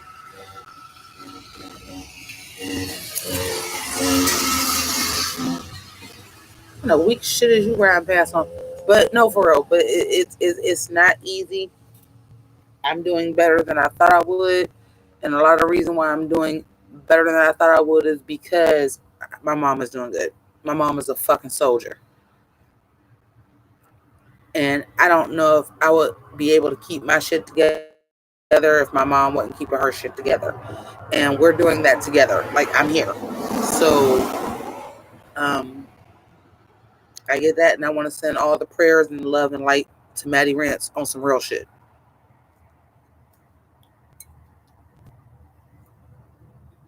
Because I can identify now. It's would always I can imagine. I can only imagine how hard it would be. I don't gotta imagine no more. And I get that. So I want to send all the prayers and love and light to Maddie Rance.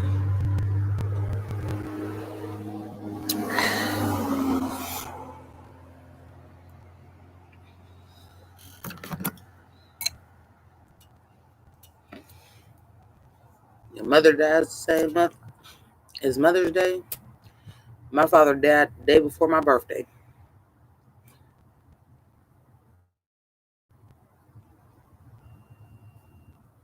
It's hard for anybody to lose a parent, but when it's hard around another significant moment in your life, it makes it harder.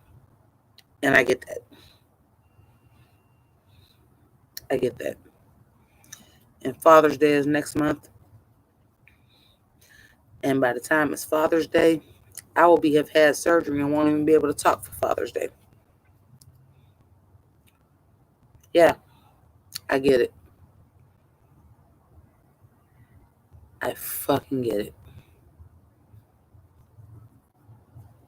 I wish this wasn't the way that I fucking get it, but I get it.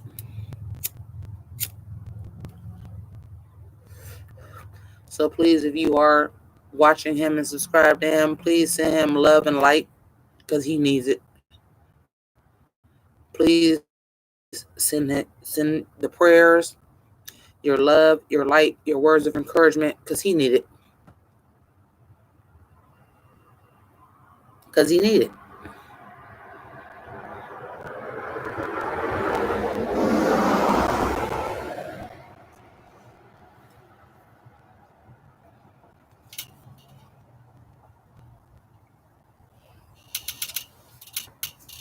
Damn, I wish it was a button that you could play an ad right now so I can just go to the bathroom right now. Because that was a good place to end it. I'm going to go to the bathroom right now.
Do you know why I love y'all so much?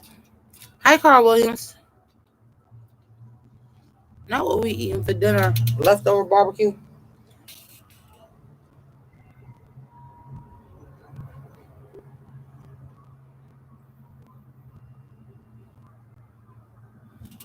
Soon as I get that.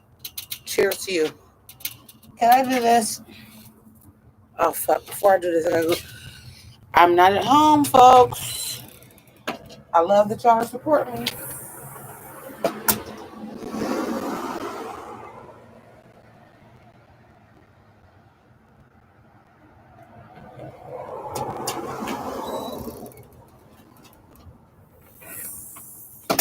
I love that y'all support me because you know shit is gonna be different for a little while. This is a transitional period, and I appreciate y'all for that, and I love y'all for that.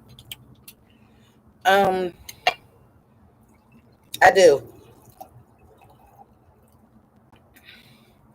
I always say I have a problem with apologies and sincerity because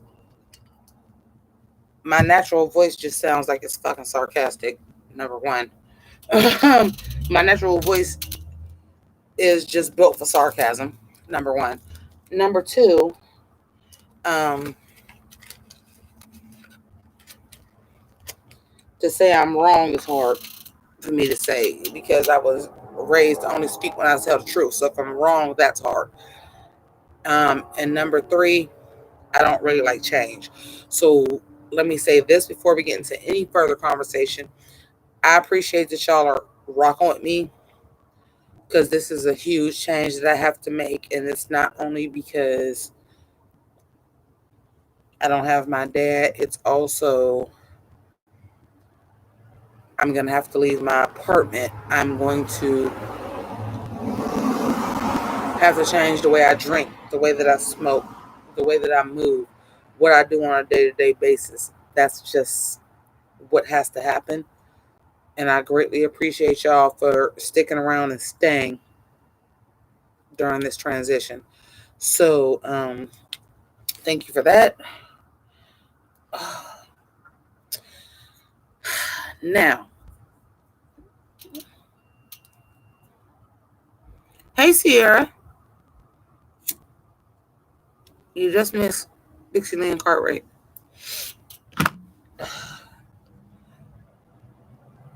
Um,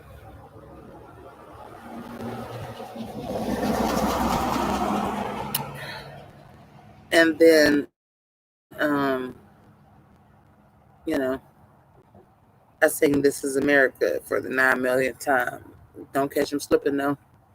Don't catch me slipping though. When I know I'm fucking slipping. And might be a good thing that I'm out of fucking Austin Town, but I'm always fucking petrified to be in Austin Town. And it's just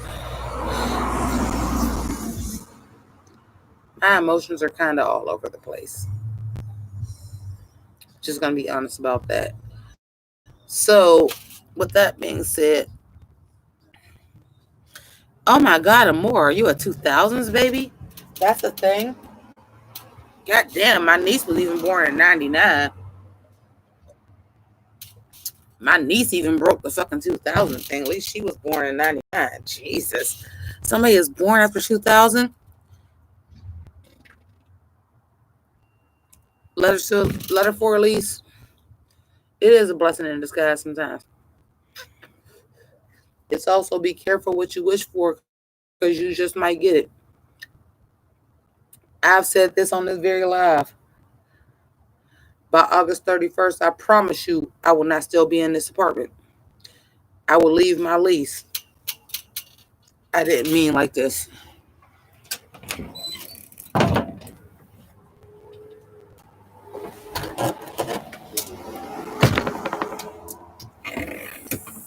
Still got to get back used to the surroundings because that shit just caught my belt loop. I knew I had to get out of that apartment by August 31st.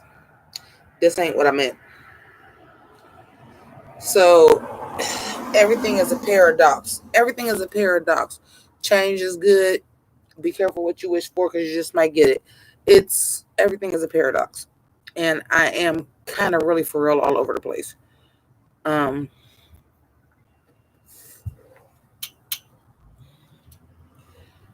that's okay. That's okay. This is a transition period, not only for this channel, but for me in my real life, and it's okay. I'm trying to take it as it comes and not get frustrated and not get upset. Even this is new for me. I've had to, I've always had the comfort of this house. I could always come back no matter what happened, no matter what. And it's it was like that when my father was alive. It's like that when my father is not here. If something happened that I needed to come to this house, I always could. And I know everybody does not have that blessing.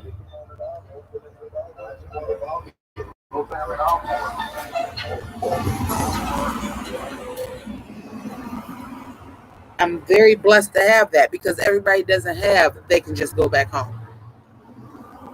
I'm 42 years old.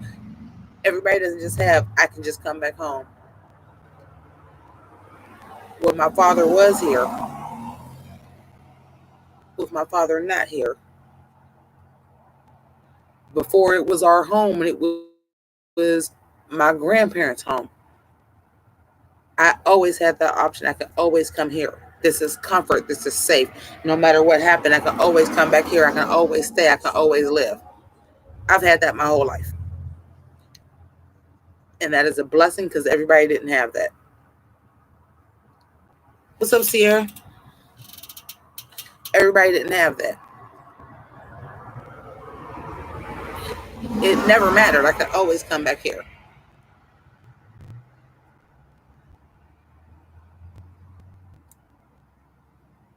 This ain't the same type of I had to. That's an adjustment. It wasn't I had to because I was out of options. This is a different I had to.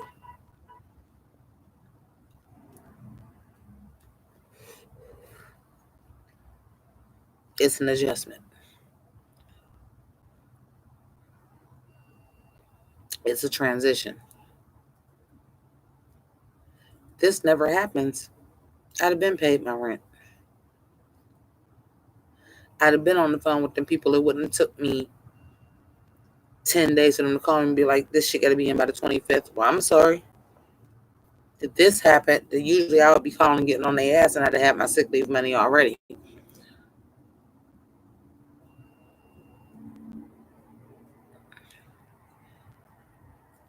This is a transition that I knew I was always going to have to make. I didn't think I was going to have to make it this early. And that's fine.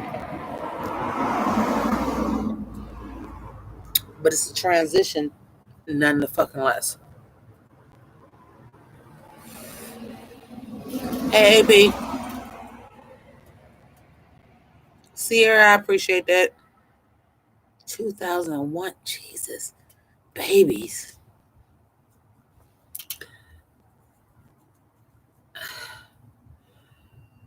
I really hold on. I'm not about to get religious into that for long. But God don't make mistakes. And he leads you where you need to be at. And at the same time, it's like, at the same time, it's, I've never had to live here anytime. I've never lived here anytime because I needed my parents. I've always lived here because I needed them or because I couldn't financially support myself. I can live in my apartment. I can afford to still have my apartment. I accidentally paid my rent late and I was like, fuck it, I'm going to get another payment because I'm going to call them and get on their ass about sick leave. And then my father passed away and it was just like, well, fuck it. There's not a need to live here. It's not a financial need for me to live here. It's different.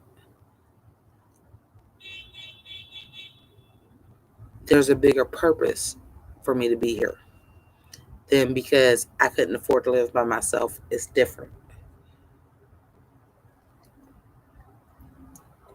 And I don't necessarily love different, but it's a transition, none the same. And I appreciate y'all for going through yet another transition because goddamn, I've been through a lot of transitions in this on this channel. Um, um, and something that I talked to a friend of mine a few days ago, and that friend told me like it's crazy that it came full circle. And when they said that, like they know I knew the, no, I know they know I do the YouTube thing, but they know of like the last 6 years. They don't know of when I really first started. And they said it's crazy that it came full circle. My first big video was this same angle with a camera on this same porch. My first big video that like really hit numbers was me talking about Mariah Carey reacting to Eminem Obsessed on this same porch. And I was like, wow, you just said full circle, and it's really full circle. Like it is really literally have become full circle in a lot of ways. In a lot of ways. And because things do have to come full circle, I found a lot of comfort in full circle. I don't feel like I'm a loser because I'm about to move back in with my mom the way I used to. It's not because I failed at something. It's not because I tried something too soon and it failed and I had to come back. The have to is different. The have to is really, really different. I want to be here.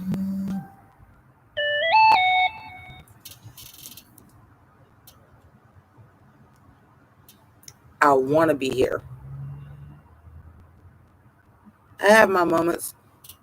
Like, goddamn, I would just love to get out the shower and smoke a cigarette. Just butt ass naked, dripping on the floor. And it was like, okay, I'm going to smoke a cigarette before I drive. Yeah. There are some things that I want to do. There are some things that I am used to doing because I'm at home and I'm alone and I'm by myself.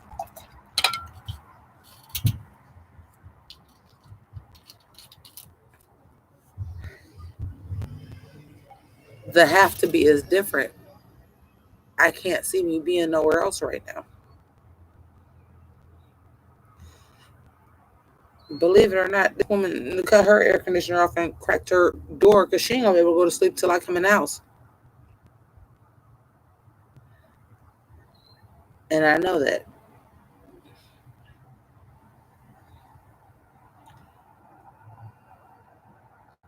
And that's okay. It's hard, it's different.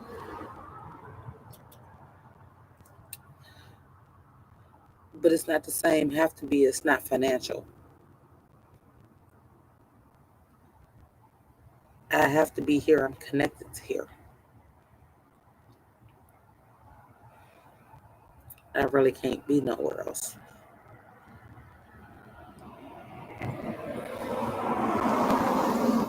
It's the reason why I sit on the porch. Like, yeah, I smoke. I smoke.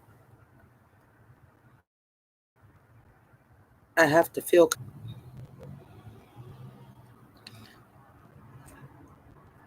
I don't have another option. I have to feel like I'm connected. I have to be here.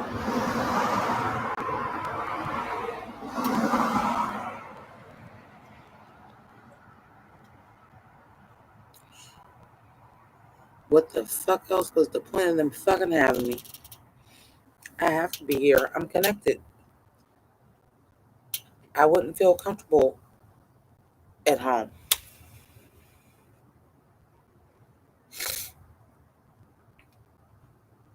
I have to be here.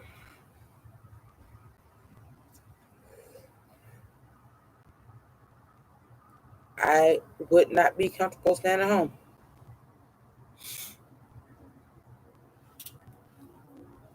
Maybe there's an apartment or a house that opens up on this street, on the next block, something like that. But until or unless that happens, I have to be here.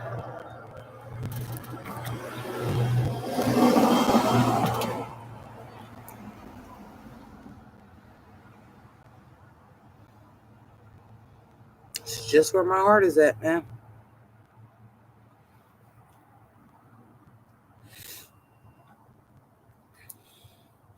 I wish there was still the fucking duplex across the street. I could live across the street. It's trees and way overgrown grass now. That duplex was across the street, sight unseen, rented.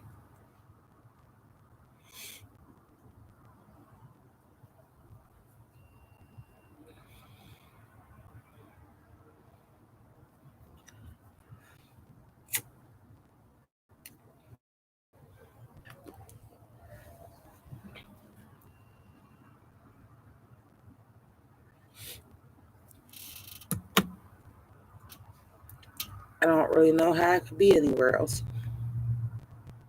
And that's real.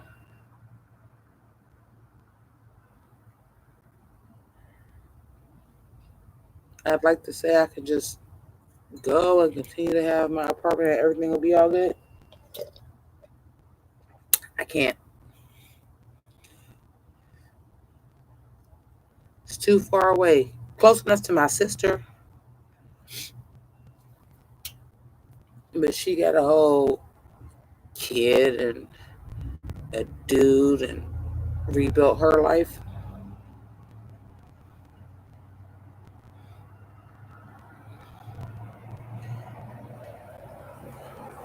Maybe if I meet somebody, hell, even at that point, I think they got to move here.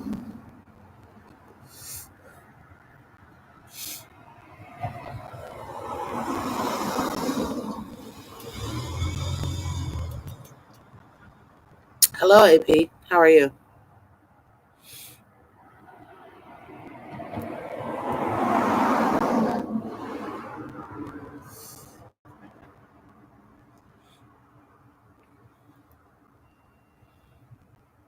Oh, I still got to go move this car.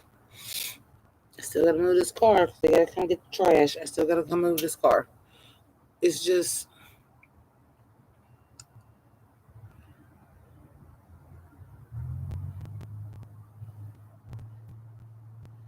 my life has to change completely. It was going to anyway. At least this way, I'm not going to turn into a raging alcoholic because I'm alone by myself all the time. Won't turn into a raging alcoholic.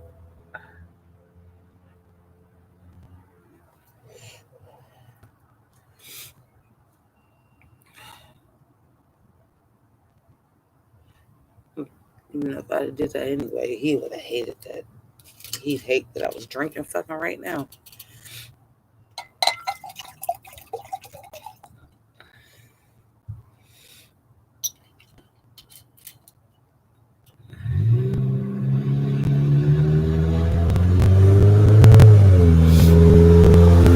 There's the real tea,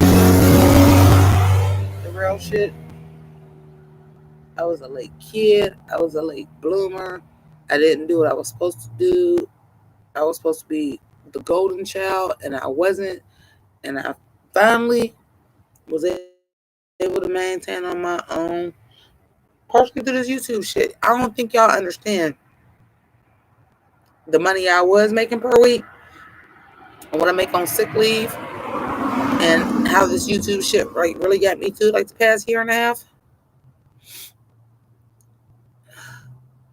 And I built something that I was really, really proud of, and I didn't. I don't know why. I didn't think my dad or even my mom would understand.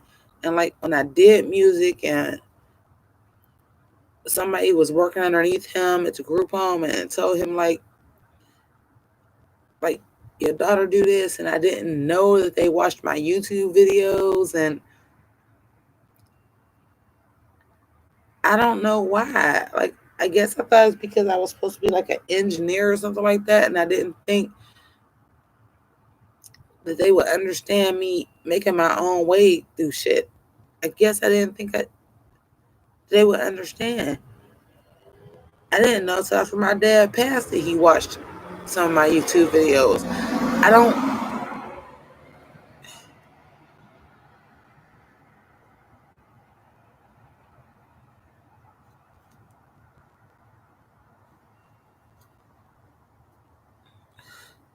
I think they just want me to be happy. I think he was just wanting me to be happy. I didn't know he watched some of my YouTube videos. I'm like, oh my God, are you serious? And I was like, kind of embarrassed. Not because I'm embarrassed of what I do on YouTube. It's not that. I just, same when I was rapping, I didn't think they would approve. I was supposed to be this golden child and this smart kid that graduated early and gift program and all this stuff. And I was supposed to have some corporate job somewhere with a house and kids. And I guess I thought I was a disappointment because I was a disappointment to myself.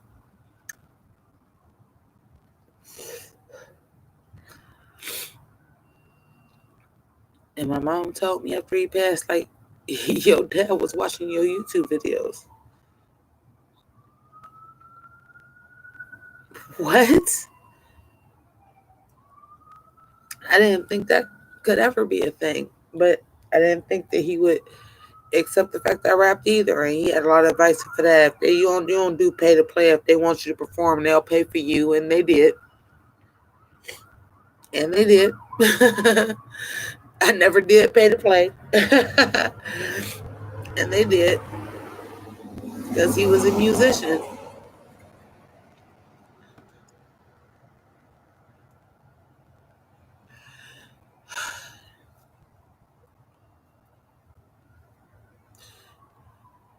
I just hated disappointing my parents in any way. And they were always a united front. To the point now, if I feel like I'm disappointing my mom, I'm disappointing my dad too, and he ain't here. They were such a united front. If I'm disappointing one, I'm disappointing both because they ain't had secrets. If I'm disappointing one, I'm disappointing both. Such a united front. And I don't think y'all understand how rare that is at my age with black parents that were still together that really rode like that. There was a united fucking front, man.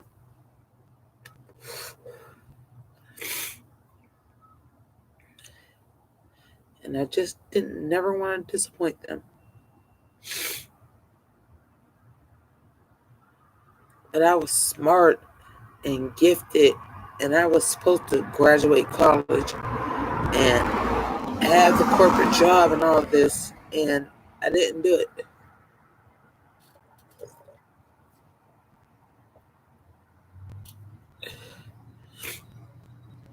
That was a big thing.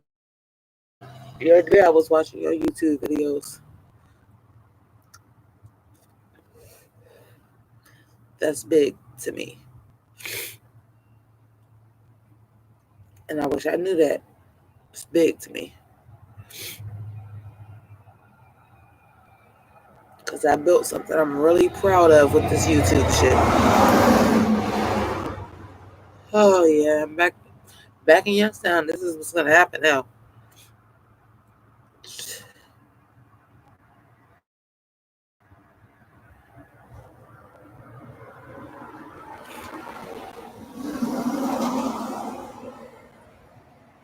I don't understand how I always thought my dad wouldn't understand when I'm the most like him. He always understood. He wanted to be an entertainer. He was the life of the party. And I'm the most like him out of all of his kids. Why did it take for him to die for me to realize that he understood exactly who the fuck I was?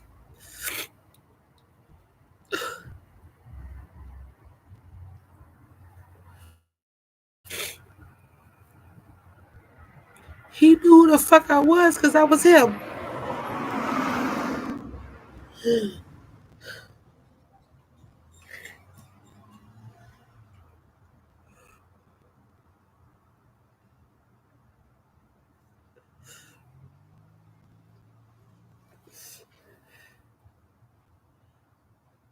How did I not understand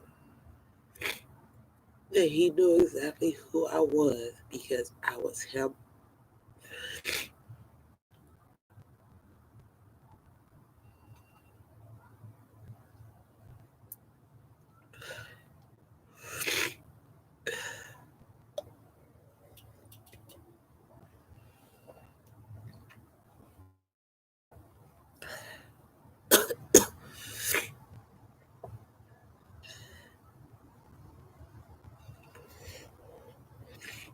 I don't even know which one was first.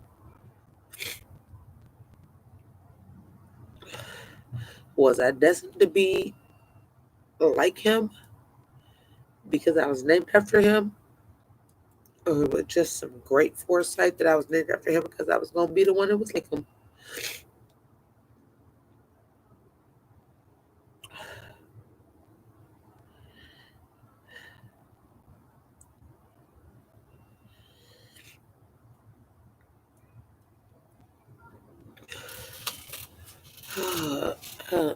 I forgot I was on the computer.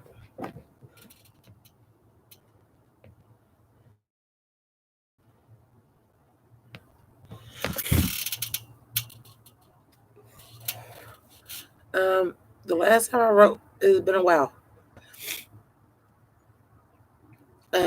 I freestyled a couple times that I wish I would have wrote it.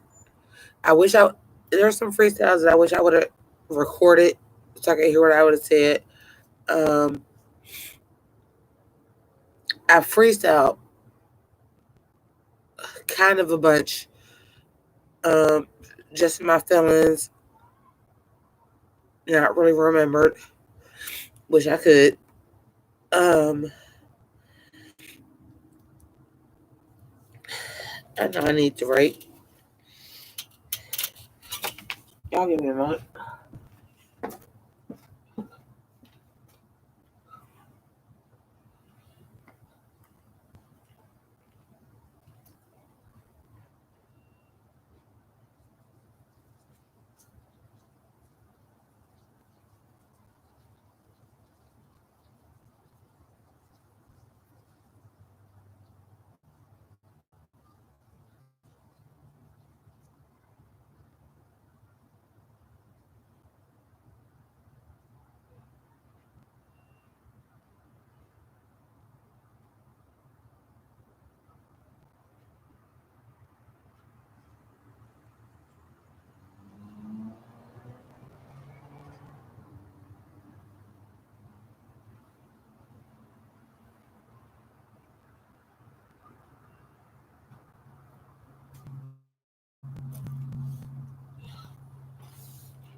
I've done some freestyles just in my car, just in my mind.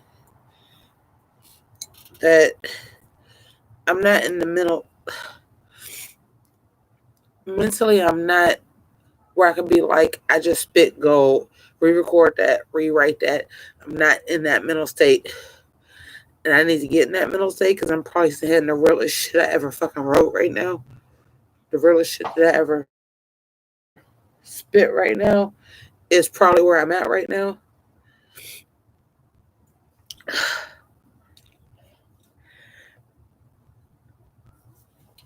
It's probably the best fucking freestyles I've ever spit. I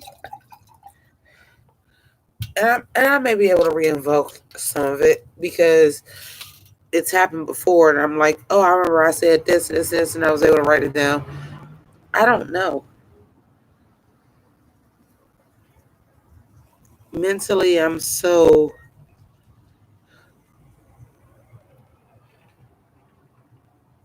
whatever the step above. I was on autopilot. I'm just like literally just a step above autopilot. I did this amazing freestyle over like the fucking. I feel like I'm Will shit. And I had this amazing freestyle, and like it just left my mind immediately, almost like it was almost for just for me. If that makes any sense. I did this amazing freestyle over. I feel like I'm Will, almost like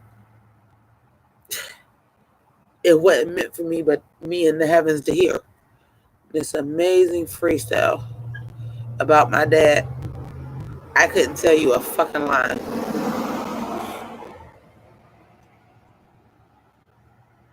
I couldn't tell you a fucking line that I said. But when I was doing it, it was some dope shit that I was saying. And I was talking about my dad, and I was talking about my family. And as soon as the fucking song was over, I couldn't tell you a thing that I fucking said.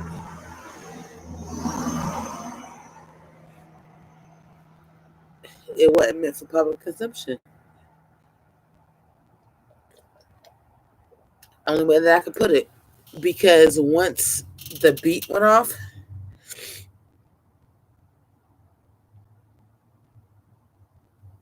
and I just amazing freestyle about my family and my dad. And once the beat went off, to this day, I can't remember a fucking line but what I did for the hook.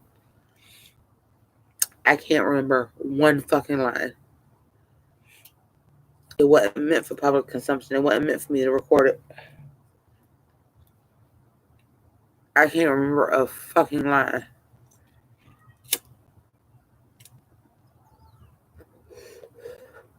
It wasn't for everybody else. It was for my dad. And I just gotta accept it. Because it was for him that he heard it. He was a believer in my talent and rapping, which was crazy to me. And somebody else brought it to him that I rapped. And he came to me and was like, don't you ever tell me, don't you ever have somebody else tell me that you got this type of talent. He was a progressive. He loved hip hop. He knew it was, he got it. He was a musician. He got it. And I sat in my car and I did this whole freestyle. I feel like I'm Will. I did this whole freestyle over the beat. And I was listening to it twice. I freestyled over it twice and went twice. I can't tell y'all a word I said.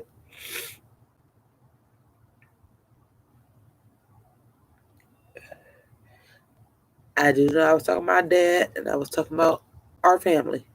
And I can't remember a fucking line. That was 2 weeks ago. Or wherever the Will song came out, whenever the I feel like I'm Will song came out, a day after it came out, I did that. I gotta have faith in something. I can't remember a line I said, but I know that I was spitting my ass off, freestyling. It wasn't meant for public consumption. It was meant for my dad. Because I can't tell y'all a line I said, but I can tell y'all like I was going to fuck in.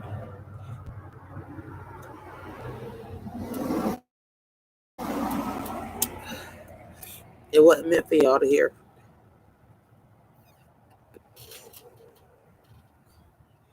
Hi, Shine Bright. Sierra's back.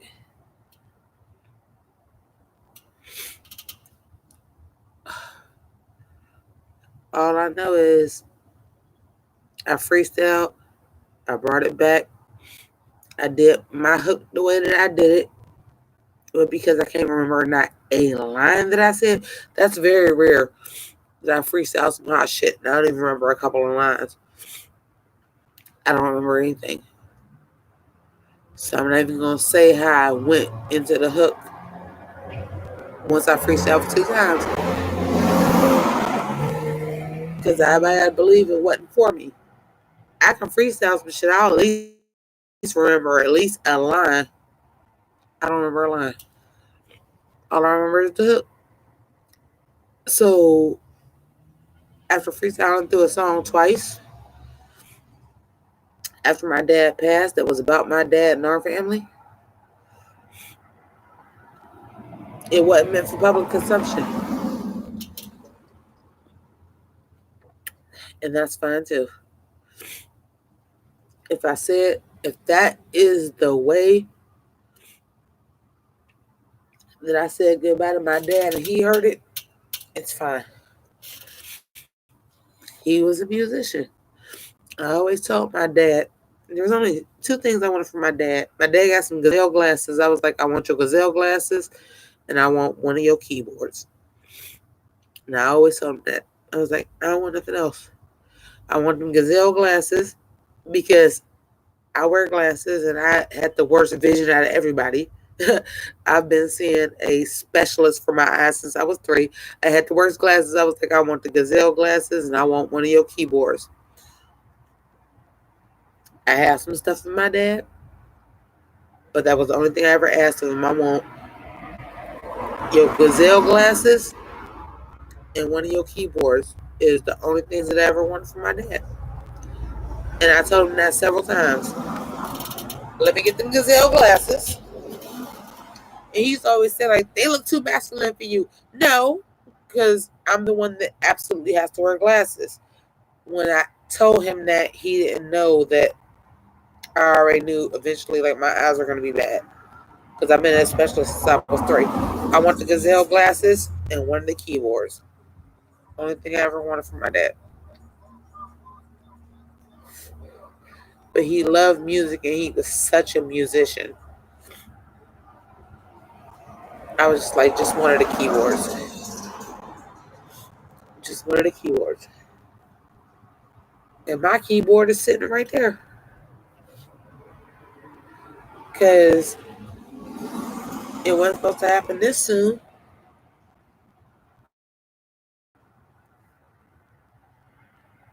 And I'm back here and my mom wants to try to rearrange some stuff. And if I can't get out of this lease for the 4 months that I gotta go back to my house, I got a whole space cleared out for that keyboard till I can't have it there no more.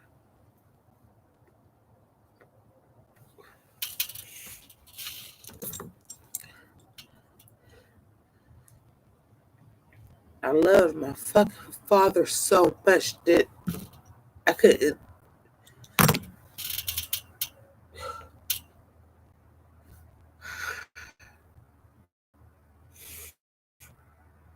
I loved my father so much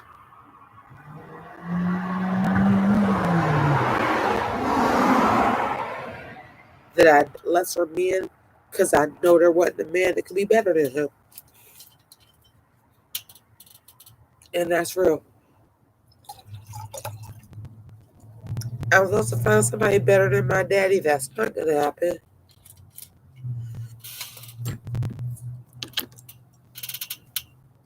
That's not gonna happen. So early on, I tried to date guys that had my dad's tendencies, but then I had my dad's tendencies, and I had them fucking better and fucking stronger. And then, oh my god, these fucking bugs. And then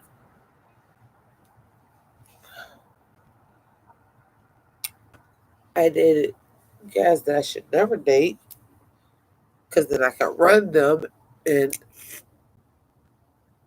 I'm alone. And now what's going to be the excuse?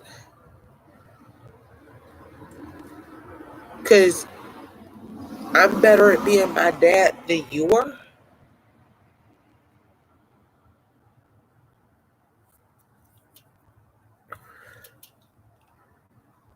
Jesus Christ.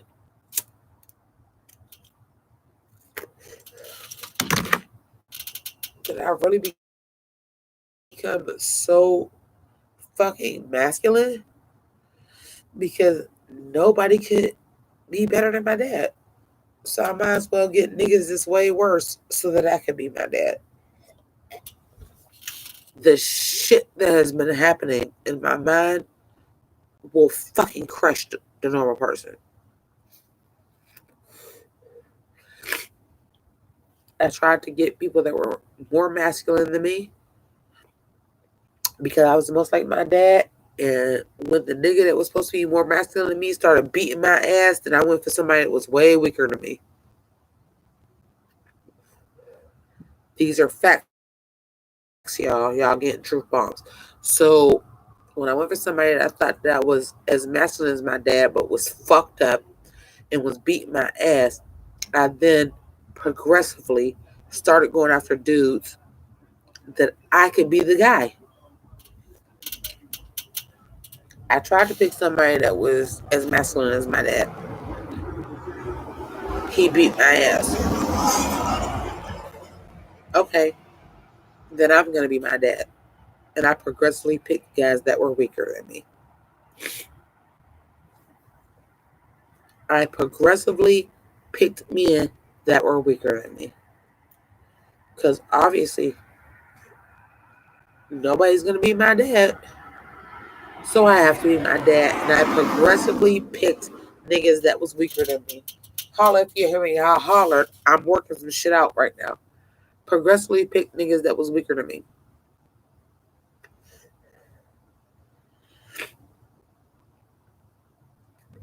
Until I found one that I could have had the first time that wasn't weaker than me. Well, I done already dogged you.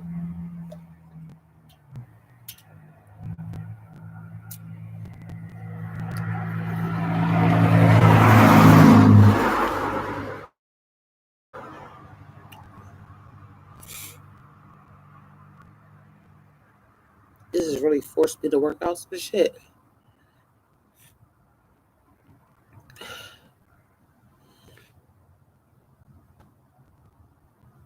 And I even said this to my sister and her dude the other day. I said, I'm already masculine. Not 100%, but I have a lot of masculine traits. Because a lot of me is my dad. Now that I've gotten older, I don't want a relationship. I don't want to run a relationship. I don't want a pussy nigga. I don't. I have a lot of masculine traits. I have accepted who I am. We have already talked about this on this channel. I have a lot of masculine traits. I'm a lady. I'm a female.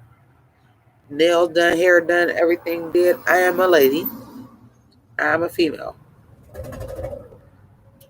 But I am non-conformative. I have a majority of masculine traits. And I picked a lot of bitch-made ass niggas so that I can be the man in the relationship. Not blaming them. I'm going to blame me. I picked a lot of niggas so I can be the man in the relationship. I picked them niggas so I can be the man in the relationship.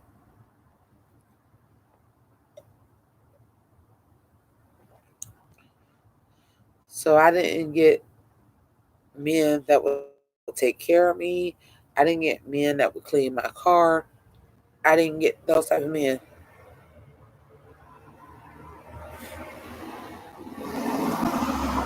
I took the trace from my dad and ran with it the wrong way.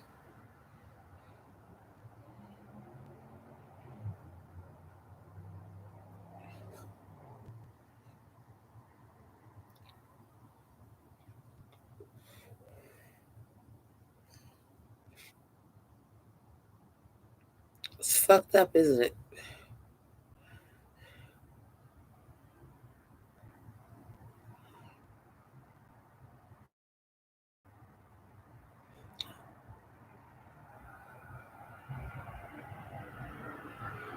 It's fucked up, isn't it?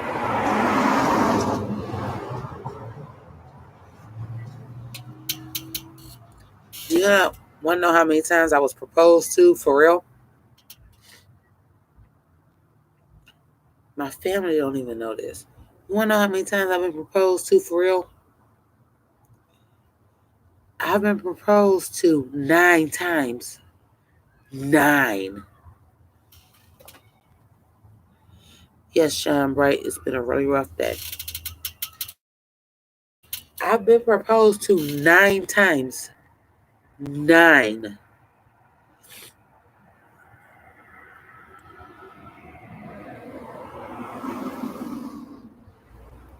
3 by my first love. 3 by my first love. Those were fair. Before the service, during the service, after the service. He was in the service. He was a Marine. Before he went to the service, while he was in the service, after he got out of the service. 3. Easy.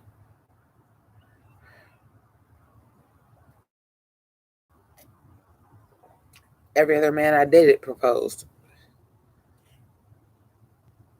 You're not enough. How do I marry somebody that I'm more of the man in the relationship than you are?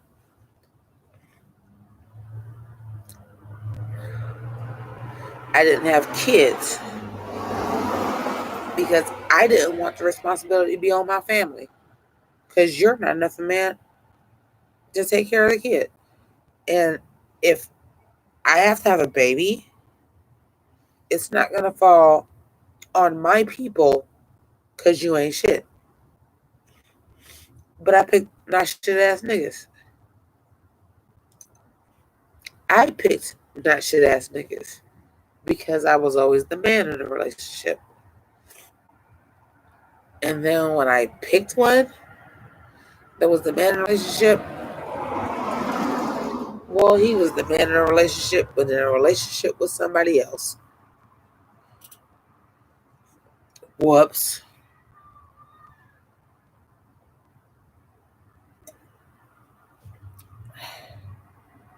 Whoops.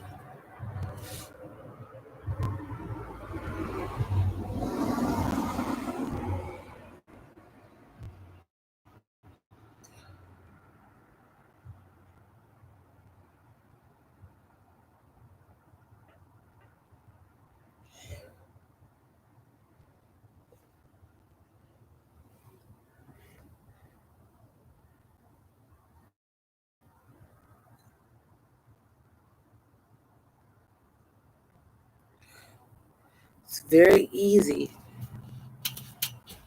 to be in a relationship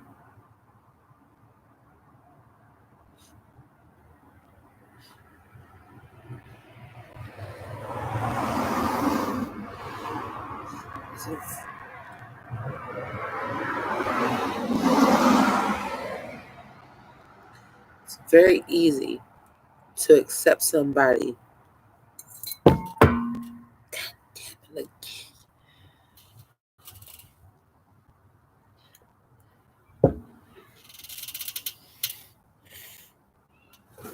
It's very easy to be in a relationship with a man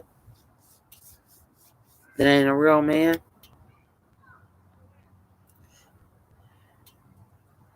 when your father is a real fucking man. Okay, well, fuck you. It's all good. I got this.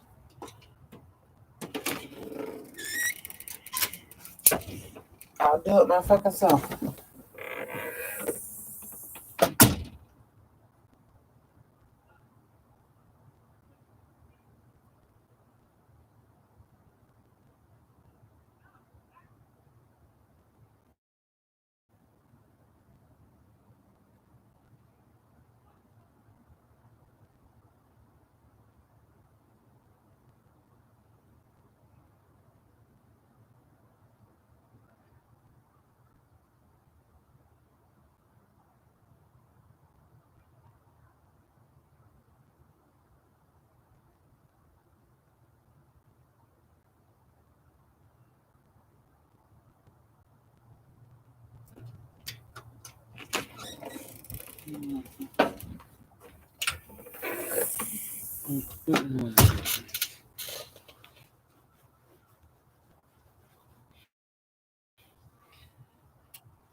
This is really my life right now, right? This is really my fucking life right now.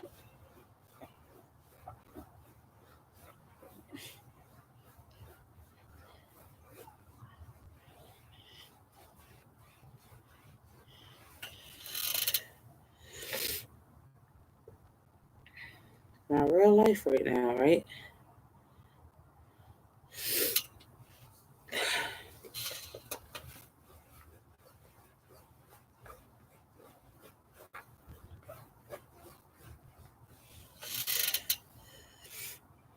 This is my real life.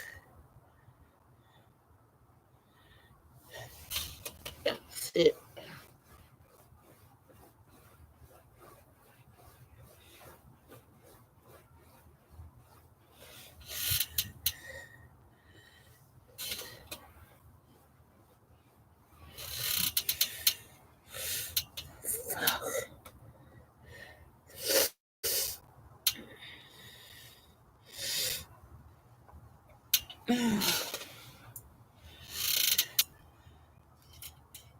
So I'm gonna fuck up. Yep. I'm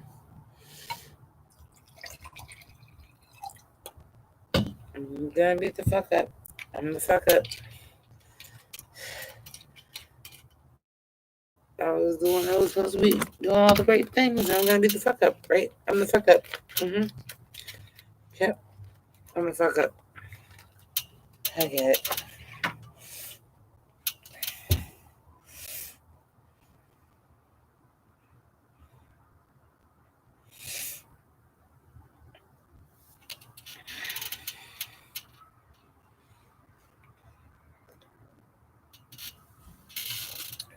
I'm gonna be the fuck up. No, I'm gonna be the fuck up. I am the fuck up.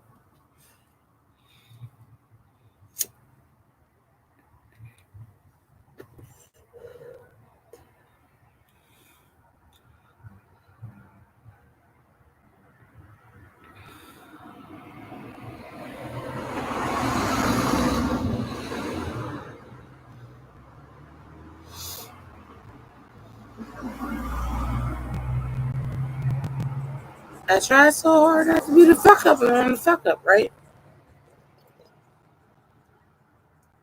I tried so fucking hard to not be the fuck up. All my life, I was supposed to not be the fuck up, and I ended up being the fuck up. And I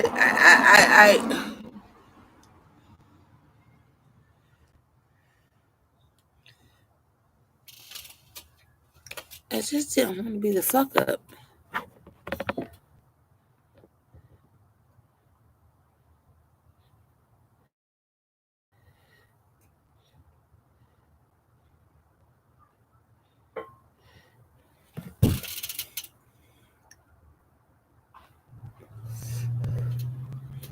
No, I didn't want to be a statistic.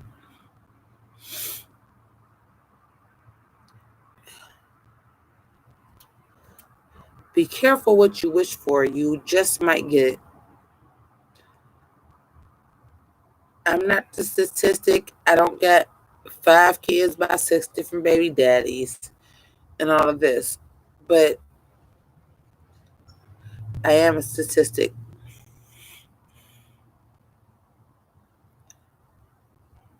I'm the one that had the opportunity to get out of the hood and failed.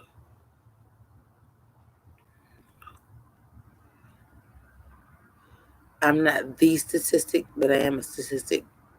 You had the opportunity to get out of the hood and you failed.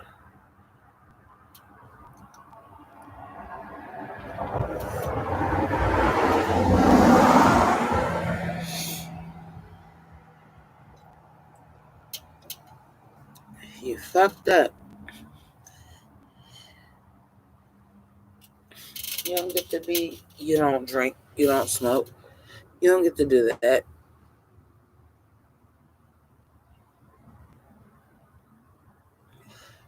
You failed. You're 42 and alone with no kids. Yeah, you're not a ghetto statistic, but you're a statistic. You're a spinster. You failed.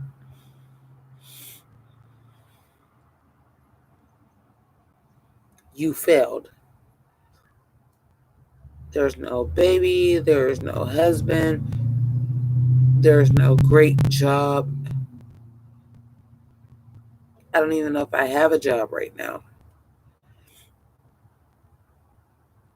because my doctor's office took a month to fill out paperwork. So I don't even know if I have a job right now. I don't even know if I have money coming in right now.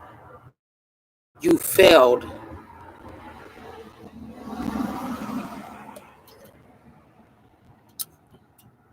Game over. Red screen. If I was editing this, I would have like red blood coming down like it was fucking gold now. You failed.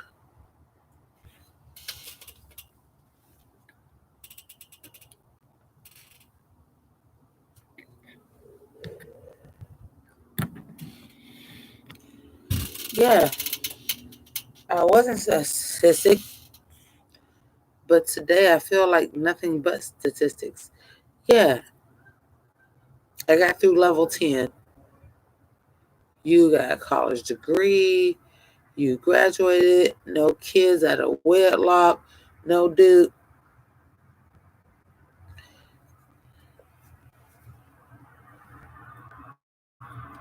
Level 20.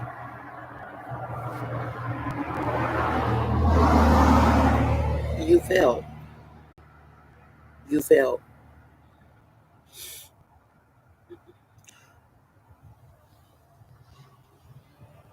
I had 7 years on my own. In 6 years, I was fucking somebody else's dude. I failed. Put the red screen on. I failed.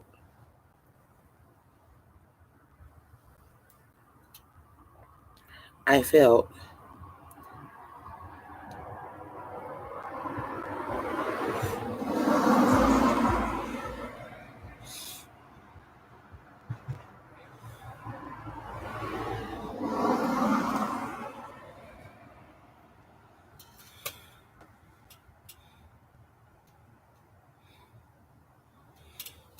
Both. And there are both. And I failed at both. Maybe conflicting, maybe not. I failed at both. I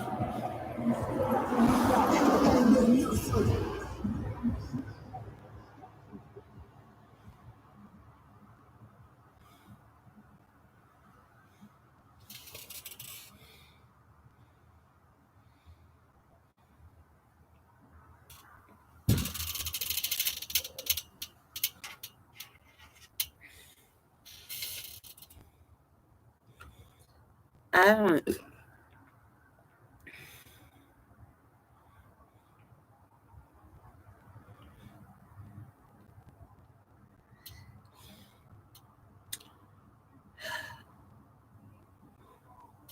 honey, I don't even know if I have feminine wows anymore. I don't know what anything is anymore.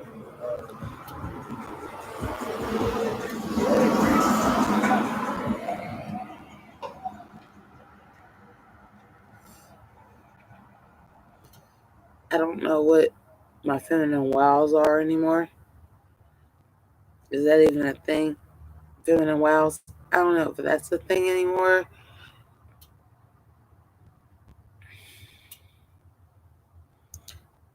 I don't feel like myself at all anymore.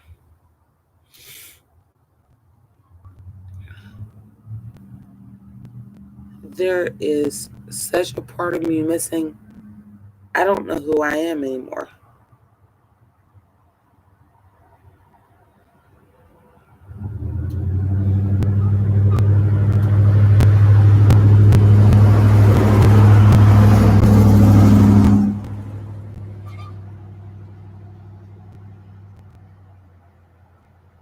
That's not a joke. I don't know who I am anymore.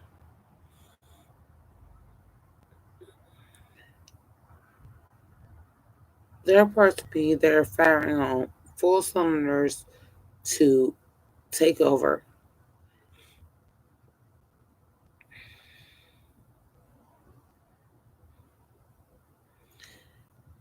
But I'm this wild thing, this wild card that I can do whatever I want to do. And I can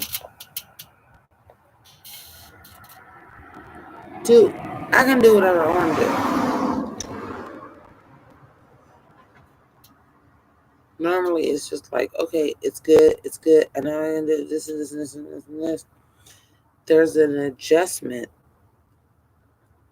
that I can't.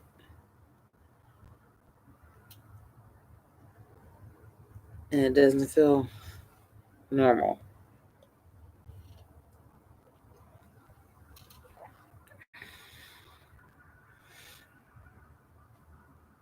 I can be feeling like this and be like, yes, I'm Hercules, and go somewhere.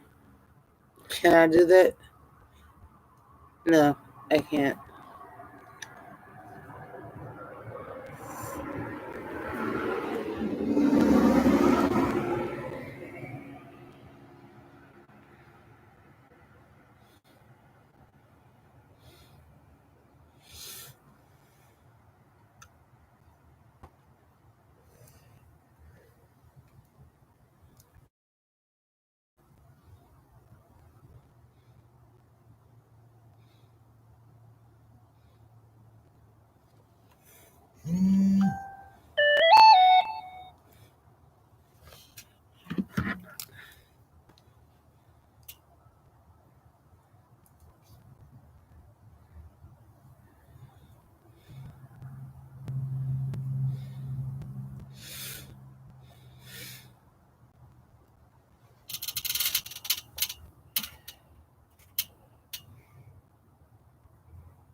All right.